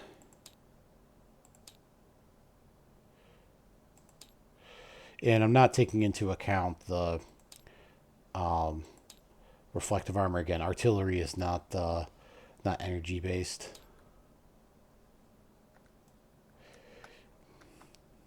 But 1 damage there. All right. Next, they're going to use their BSP, and I think all they have left is just that they can use is just a light strike. So target number of 5. Who would they try to hit? I think they would try, the lowest health is technically the Crusader.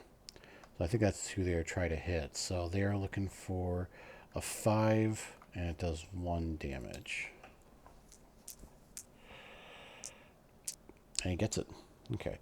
1 more damage onto the Crusader. Oops, not structure. Armor.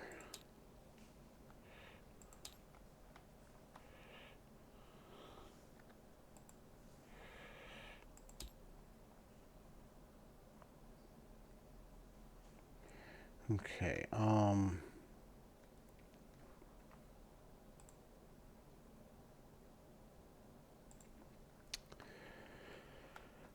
lost initiative again. I don't think I've won initiative at all, though, so I can't use combat intuition. Bloodstalker, again, he declared it was on the rifleman, but he can't see him, so I can't use that. So the rifleman cannot fire. Actually, he could. I think he could probably fire onto the wasp.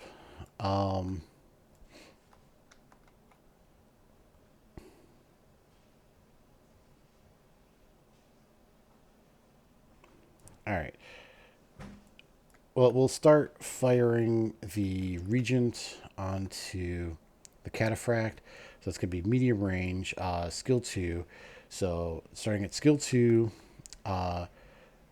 4, 5, or sorry, skill 2, 3, 4 for range, 5 for his TMM, nothing else in the way. So hitting on 5s at medium range.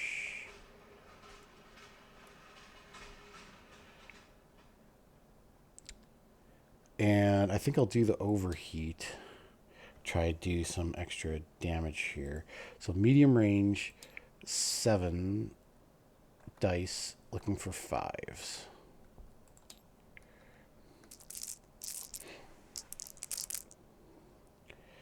Ooh, all 7 hit, and there's a critical in there. Oh boy, that is big. But it does reduce total damage by 1, so he'll only take 6 damage. Let's go here. 1, 2, 3, 4, 5, 6. That is crippling damage, though, so he is actually crippled, yeah. I think that would give me the objective there, but let me make sure I update this. 1, 2, 3. 1, 2, 3. Yep, that's half his structure. So yeah, that is crippling damage. And I'll roll the critical. Actually, I rolled 2 criticals because I damaged structure. So first one is a 5. And the second one is a 7. So 5 and a 7. 5 is no critical, 7 is an MP hit.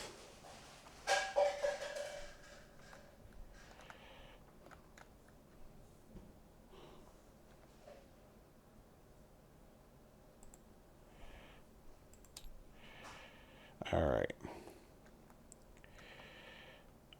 So he is crippled, so that will give me that objective. Let me go back to the track here rules. Rough up the place, cripple at least 50% of the unit's force. Destroy cripple. That's 100 points for me. And cripple, destroy the commander. That's another 200. So yeah, the wasp and, or not the wasp, the panther and the cataphract are, panther is destroyed. The cataphract is crippled. So he can still make it off the field though. But that does give me both of those objectives. So that's going to be 300 points for me. Oops, not 2, 3. So I've basically won at this point. They could, in theory, tie it up if they cripple or destroy half of my units, but we'll finish this out first and we'll see what happens. Okay. Knowing that, the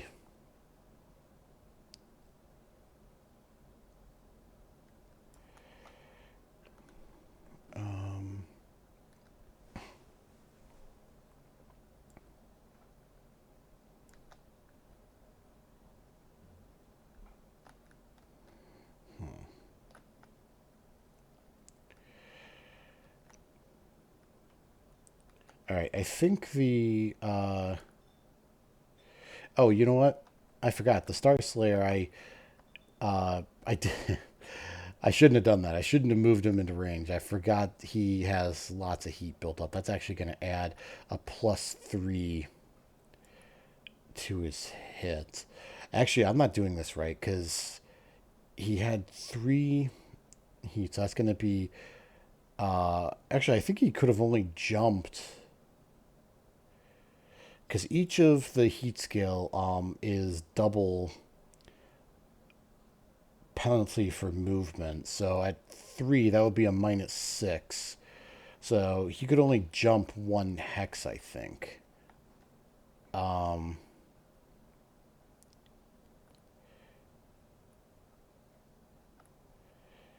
me double check that in the rule book here. It's going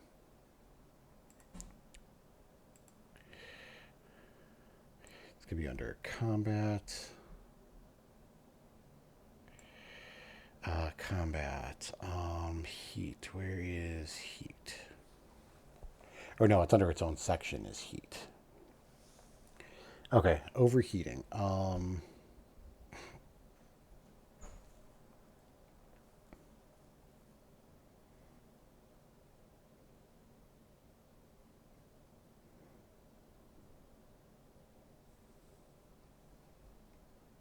For each point of overheat value a unit uses in this fashion, 1 point of heat is an add to its heat scale.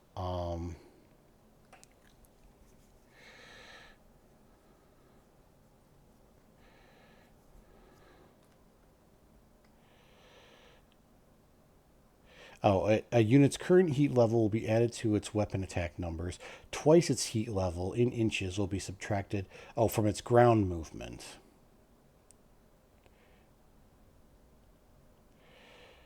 Okay. Ground, yeah, move and TMM is not affected by the heat scale when using jumping. Okay, so he could jump to there. But since I already did it, I'm not going to go back and undo it. It was not a smart thing to jump there. I probably should have kept him back and let him cool down. Um, but since we're here already, I think he's going to try to, which is going to be the easier shot, probably the cataphract. So he's skill 4, plus 3 for heat.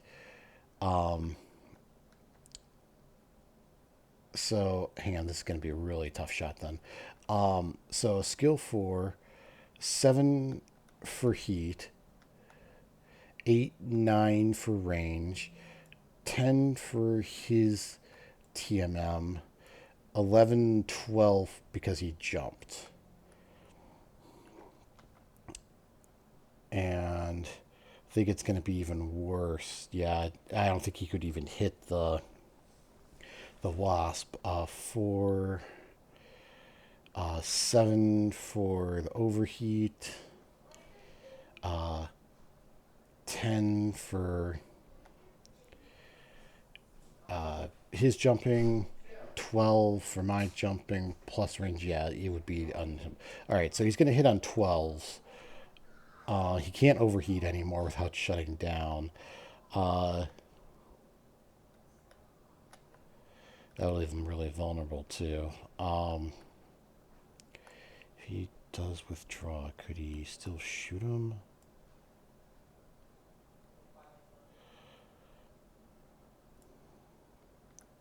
Maybe. All right. Hitting on 12s though. I think he's just going to do 3 sets of dice, hitting on 12s. Because it wouldn't be worth it to overheat again. Oh.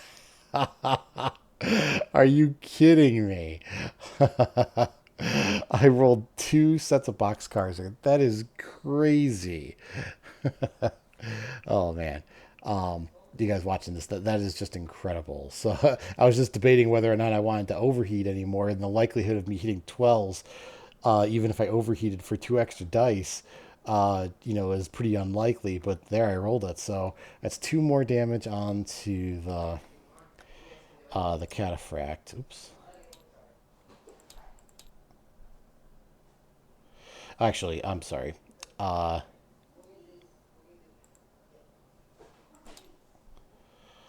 It's -1. I always forget that with this guy. Let me move back over here so I can get to the plus sign. Yeah, it'd be a minimum of 1 because it does reduce damage applied. But he's still going to take both. Well, it's not going to be 3 criticals. It's only. Actually, how would that work? Because I damage structure. That's 1 there. Oh, yeah. So it would be 3 criticals then because I rolled 2 sets of. Yep. So he'll take 3 critical hits then. 1 for the structure and then 2 for the damage actually being applied. But you know what? Would that even count because it's a -1? That's a good question. Let me look at the sheet here for applying damage. Applying damage. Was the attack natural 12? Yes. Okay, so that's the first step. So yeah, it would still apply the critical regardless, even if the damage was reduced because of the armor. So 3 criticals, then 1 for the structure being damaged, and then 2 more for the rolls of 12. So let's see what we get here. We get a 6, another 6, and then a 5. So 2 6s and a 5. 2 6s are weapon hits, and a 5 is no critical. So 2 weapon hits. Oh, I actually forgot that he's got the minus MP. So half MP. Actually, I think that would have made it even easier for him to hit because it also has. Gosh, I'm sorry, I forgot to update this again. I'm forgetting a lot of stuff here. So he should actually only have 4.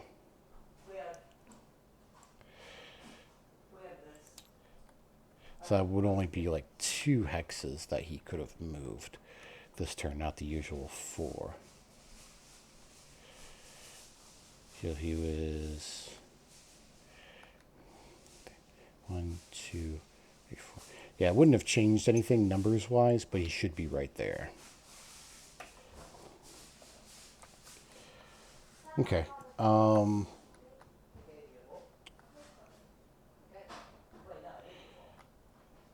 Actually, it would have changed his TMM to a 0. And that's interesting because I can't update this to, because it has TMM and I believe it rounds down for TMM. Because it rounds, yeah, movement is rounded down, so TMM would half round down, so he actually has 0 TMM now. But again, that would have changed anything from the Regent or the Star Slayer firing on him. Okay, next I think the Hoplite is going to fire onto the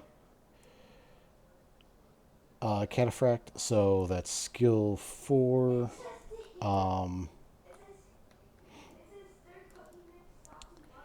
Yeah, skill 4.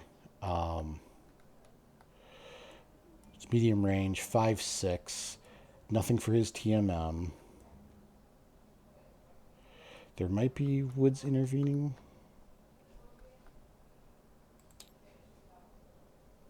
No, no. Not the line.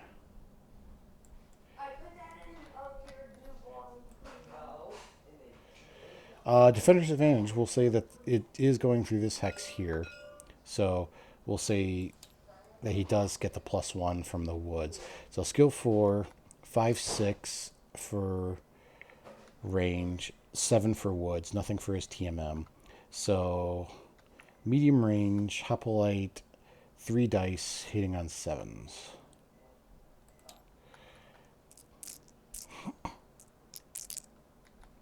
Oh, geez, another critical in there. Okay, that was the only one that hit, though, but that is another structure damage there. And again, it's down to 1, minimum of 1. And I'll roll one more structure hit. I am just hitting so many boxcars here. All right, that is an 8. Weapon hit.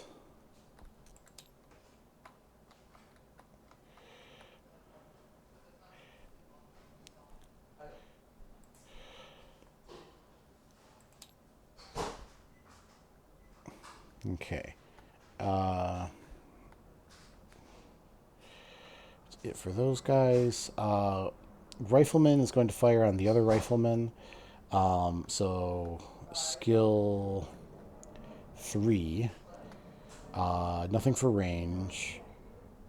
4 for his movement. I think he's hitting on 4s then. Actually 5s because he's got the overheat. So hitting on 5s. Could he destroy him? He could. So I'll do one more overheat to bring him up to 2. So he'll do 5 damage at short range, hitting on 5s.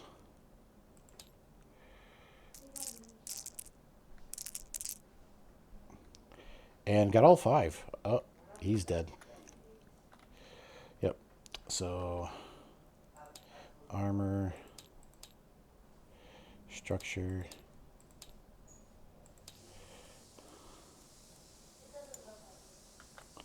I'll put another die there just for a reminder that he's destroyed. So I will destroy him. And I get to roll a critical 2 just...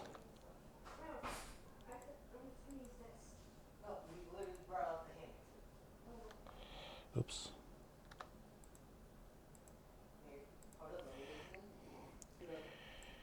Draw a line through him. And I'll roll another critical because I damaged structure.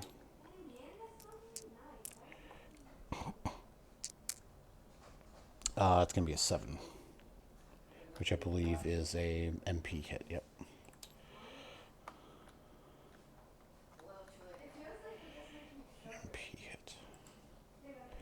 Okay. Crusader, I think, can technically fire onto the Wasp. Maybe a long range, though. 1, 2, 4, 5, 6, 7, 8, 9, 10, 11, 12, 13, 14. Yep. Long range. Skill of 4. 4, 8 for long range. 9, 10, 11 for his jumping. And long range, it's 3 dice. Hitting on 11s. You know, this is probably getting decided. I'll do the overheat too, just for the hell of it. So he'll do 5 sets of dice, hitting on 11s. Though I have been hitting boxcars, this could be pretty bad here for the Wasp. And, oh, there's 1 there. Yep. So 1 damage, but no criticals. And the Wasp is actually undamaged. Surprising. Alright, I think that's everyone for me. So now their rifleman is going to fire onto my rifleman, so he's skill 3, 4 for the TMM. He did take a fire control hit, so it's going to be 6. Short range, 3 dice. He'll overheat, though. So that'll be 4 dice, hitting on 6s.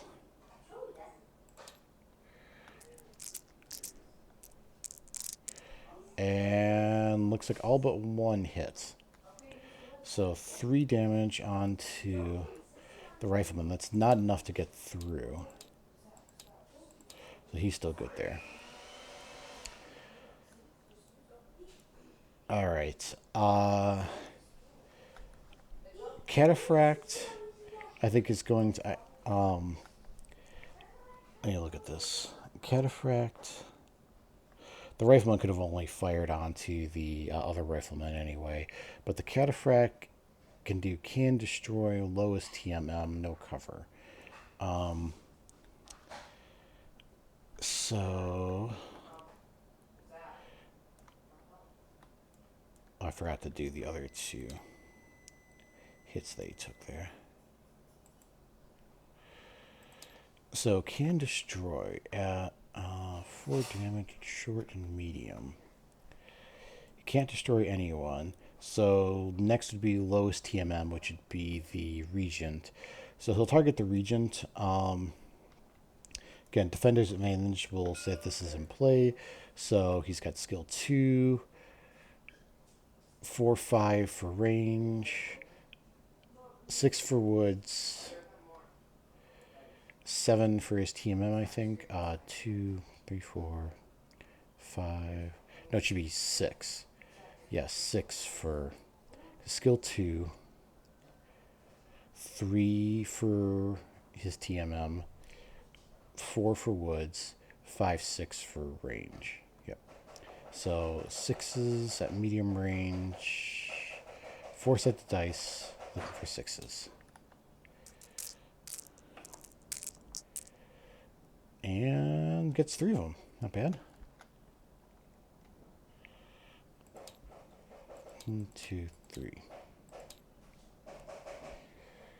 No criticals, though. Alright. Last is the Wasp, and I think he can only fire onto... Well, he could fire onto the Regent, but let's see what his card says. Lowest health, lowest TMM, and lowest range. Lowest health is definitely going to be 8. Yeah, lowest health is definitely going to be the... Actually, he could fire on the Rifleman. 6... no, actually, he can't. Because there's 3... It looks like there's 3 hexes of intervening woods.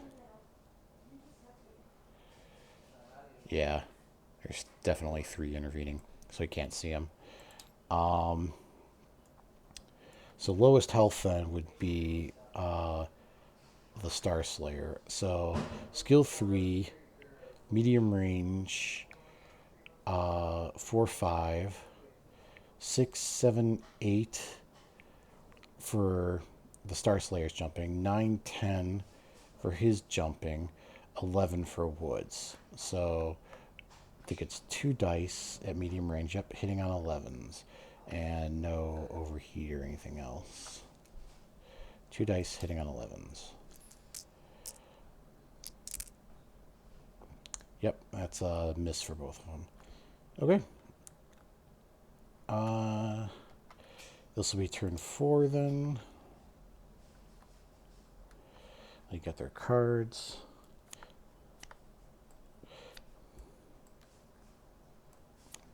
So now playing this from the perspective of the AI here.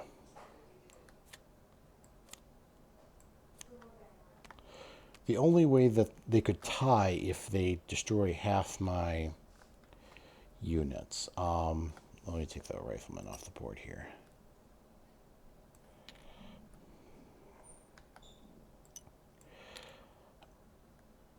It's 6 damage there. Actually, you'd need to do 3, so 4 damage there. You would need to do 4 damage there. It's going to be such a long shot to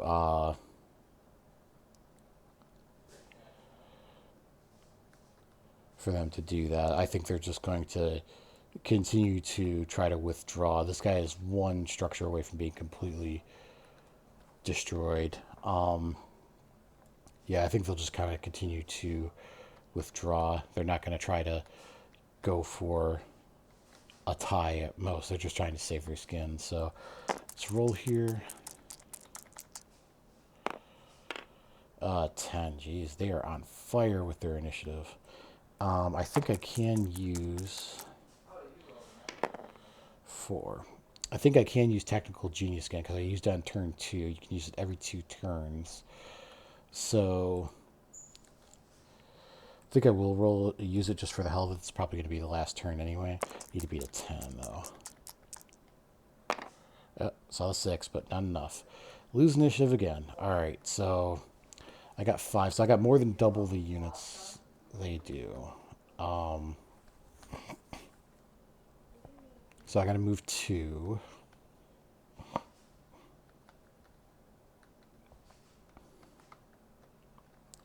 Crusader can move. Oh, that reminds me. This is all gone now. Yay. So that is gone. That is gone.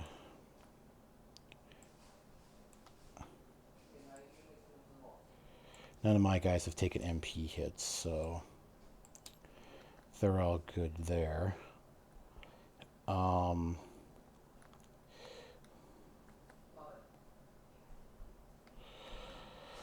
Alright, so now the Crusader can move 4 hexes. Rifleman can move 4 hexes. I still lost initiative, though, so I still can't use the move and destroy in one thing. So I think Rifleman is just going to go 1, 2, 3, 4 to there, and I'll turn and face that way. Crusader will also move up 1, 2, 3, 4 to there.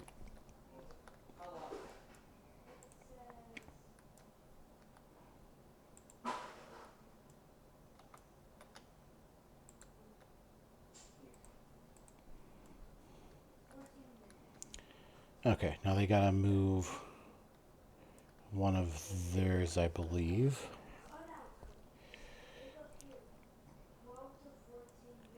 Then I'll move my last 3, and then they move 1. Alright, so who's going first? It'll be the Wasp, and he's just going to use maximum movement, try to get away. And he could move, what was it? 6 hexes. Oops. Why is this not working? 1, 2, 3, 4, 5, 6. So he'll be off the map at the end of this turn. And now, that was just a ground movement for him. I don't think he's gonna... Actually, you know what? I'll do the jump anyway because it'll give him a higher TMM. He's not going to try to fire on anyone, but if anyone tries to fire on him, it'll be maximum to hit there. Now I got to move my remaining 3. So Regent can now move 3 hexes. So he's going to go 1, 2, 3, tuck into there. Hoplite is going to move up. He can move 4 hexes.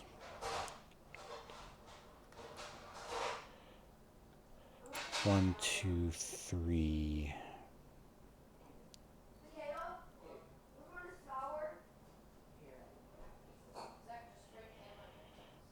4. I think I'll just move 4 to there. Okay.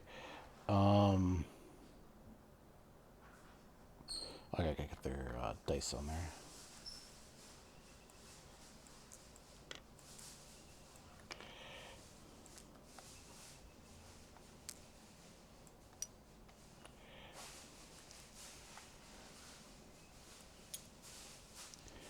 And then last would be the Star Slayer. I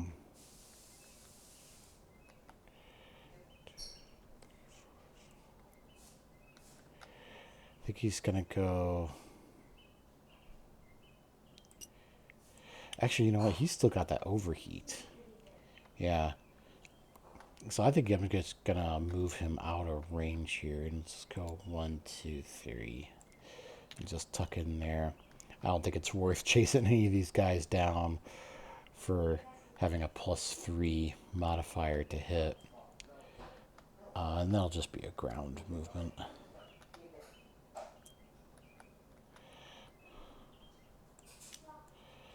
Okay, I think that's everyone. Firing phase. I lost initiative, so I'll go first. All I got left is the light strike. I'll try to drop it onto the cataphract. So looking for a 5, but they have a light air cover. So to defend against the light strike is a 3+. So as long as they don't snake eye it, I think they got this. Looking for a 3+. Got it. All right. So that was their light air cover. And my light strike gone. Alright, and then I think they're going to use their light strike, so target number 5. Who would they try to hit, though? I think they would try to drop it onto the rifleman. So looking for a 5.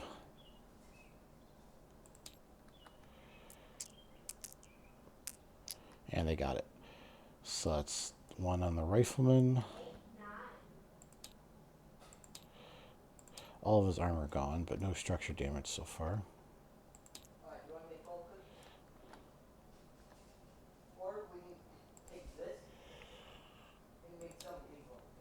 Alright. Lost initiative, so I'll do Regent onto the... Oh, I forgot to move their cataphract. He is now down to the MP hits. 4 hexes. So he's down to, or 4 inches. That's 2 hexes of movement. So 1, 2, it's all he can do. Let's back it up.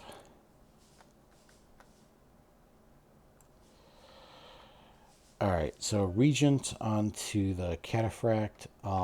Skill 2. I did overheat, so 3... Nothing for his TMM. 4, 5 for range. So medium range, 6 dice, hitting on 5s, I believe. Let me double check that. 2, 4, 5. Yep, 5. 6 dice hitting on 5s.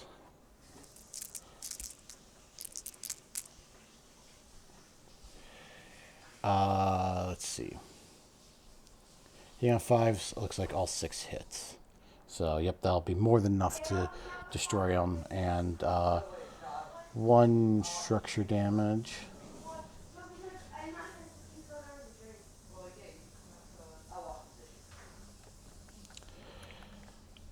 So he'll get a critical for the structure.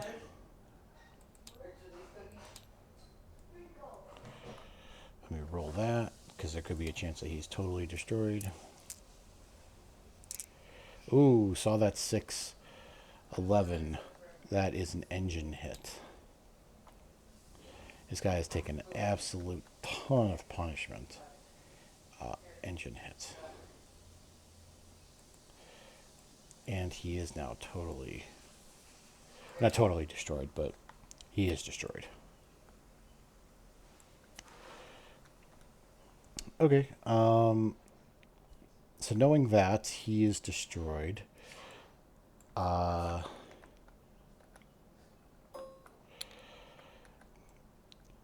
the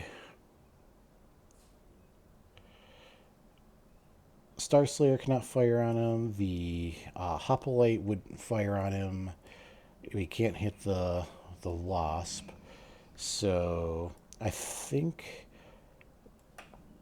no one else can do anything except for the Cataphract firing, which he is going to... Oh, I put the card away.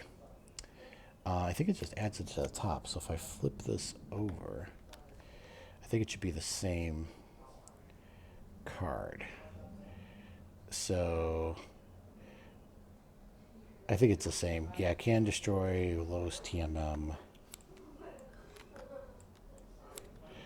So yeah, he can't destroy anything, but lowest TMM would be tied between the Regent and but I think it would, yeah, lowest health is going to be the Hoplite, so I think he's going to target the Hoplite.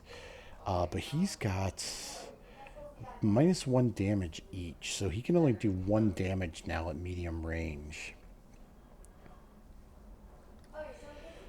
So one set of dice hitting on 2, 3, 4 for range, 5 for his TMM. So yeah, 1 die hitting on, or 1 set of dice hitting on 5s. Oh, and he missed it. Rolled a 4. Okay, so yep, that's gonna be it then. He's done. The Wasp makes it off the board at the end of this turn. So final result is they did destroy the building. And again, I said at the beginning, it's really hard to do these strike missions and not have the building get destroyed. So yeah, 200 points for them. But I did destroy their commander, which is 200. And then plus another 100 for crippling and destroying half their force. So, and none of them are completely destroyed, so the Rifleman, Panther, and the Cataphract can all be salvaged. I think I will get paid out on that salvage, though. So let's just go back over to my sheets here. So, post-track cleanup. Don't have to roll for pilot wounds or death. That is going to be 750 times scale, so that'll be full points for me again. So that'll be the 1500. Again, I think I will try to get payment for those ones that I destroyed rather than actually salvaging them. They're not the best mechs, but oh, I need to actually roll for them to see if they can be salvaged. So it's a 4+ for mechs. So let me go back over here so you guys can see. So I'll roll for the Cataphract first. 4+. Cataphract can be salvaged. I'll roll for the Rifleman. Rifleman can be salvaged. And then I'll roll for the Panther. Panther could be salvaged. Okay. Toggle back over to here. I'll do all that stuff offline for salvage payments, repair payments, purchase options once per month. Oh, but hang on, this is actually this is a little bit different. So if I go back here and I go to Chahar, which is all the way down here. Chahar. Chahar allocation tables. Limit number of shares. Roll 1d6.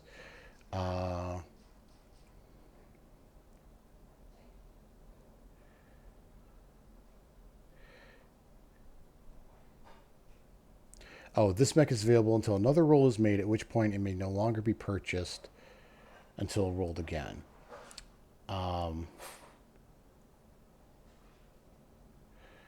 And this is, I believe it's per month. So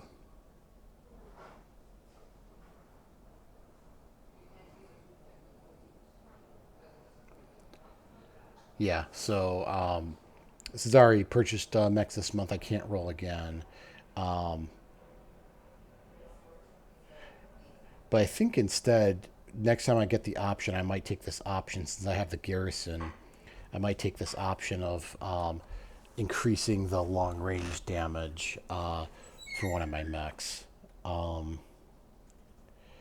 But okay, so that's purchase options. While I'm here, let me roll for the next objective or next track, and I'll roll for the map just so I have that here as well. Let me toggle back over. So the track is going to be a 1d6.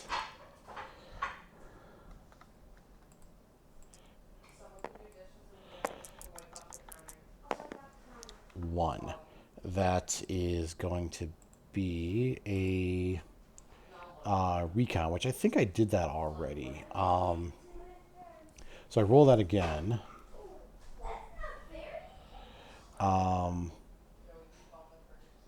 Wait, did I do a recon? I forgot. Was it recon? This was strike.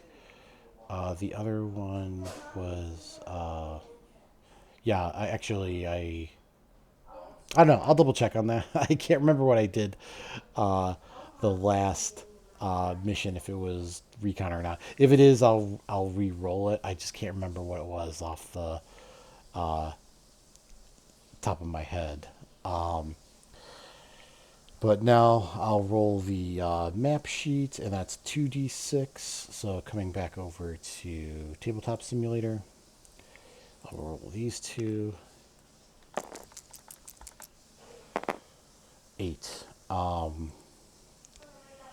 That is going to be a Central Park, which I think I had rolled the Park District before, if I remember correctly. So I'll have to find something that'll kind of match that up. For you people watching at home, also one thing I'm working on is getting more maps that we can use. So I'm actually creating my own maps in Tabletop Simulator with some of the hex building stuff that Dynamis and Sidious have made. So more to come on that, but hopefully that'll give us more map variety here in the future. But it'll be, but just for future purposes, I did roll recon. Again, I'll double check on that. I'll also double check on if how many the number of tracks there. I want to say that I'm pretty sure I rolled 4 tracks for the first month, and then that would mean there could be as many as 2 in the second month, but I'll double check that. So I'll double check whether it's recon. I'll double check to see if it's a new month or not, and then Central Park for the map for next time. So I think that is it then. So I hope you enjoyed this next mission of the Stormhammers, and again, if you like this video, do all the usual stuff, like, subscribe, leave a comment, let me know what I could do better, what you liked, and we'll see you next time. Have a good one.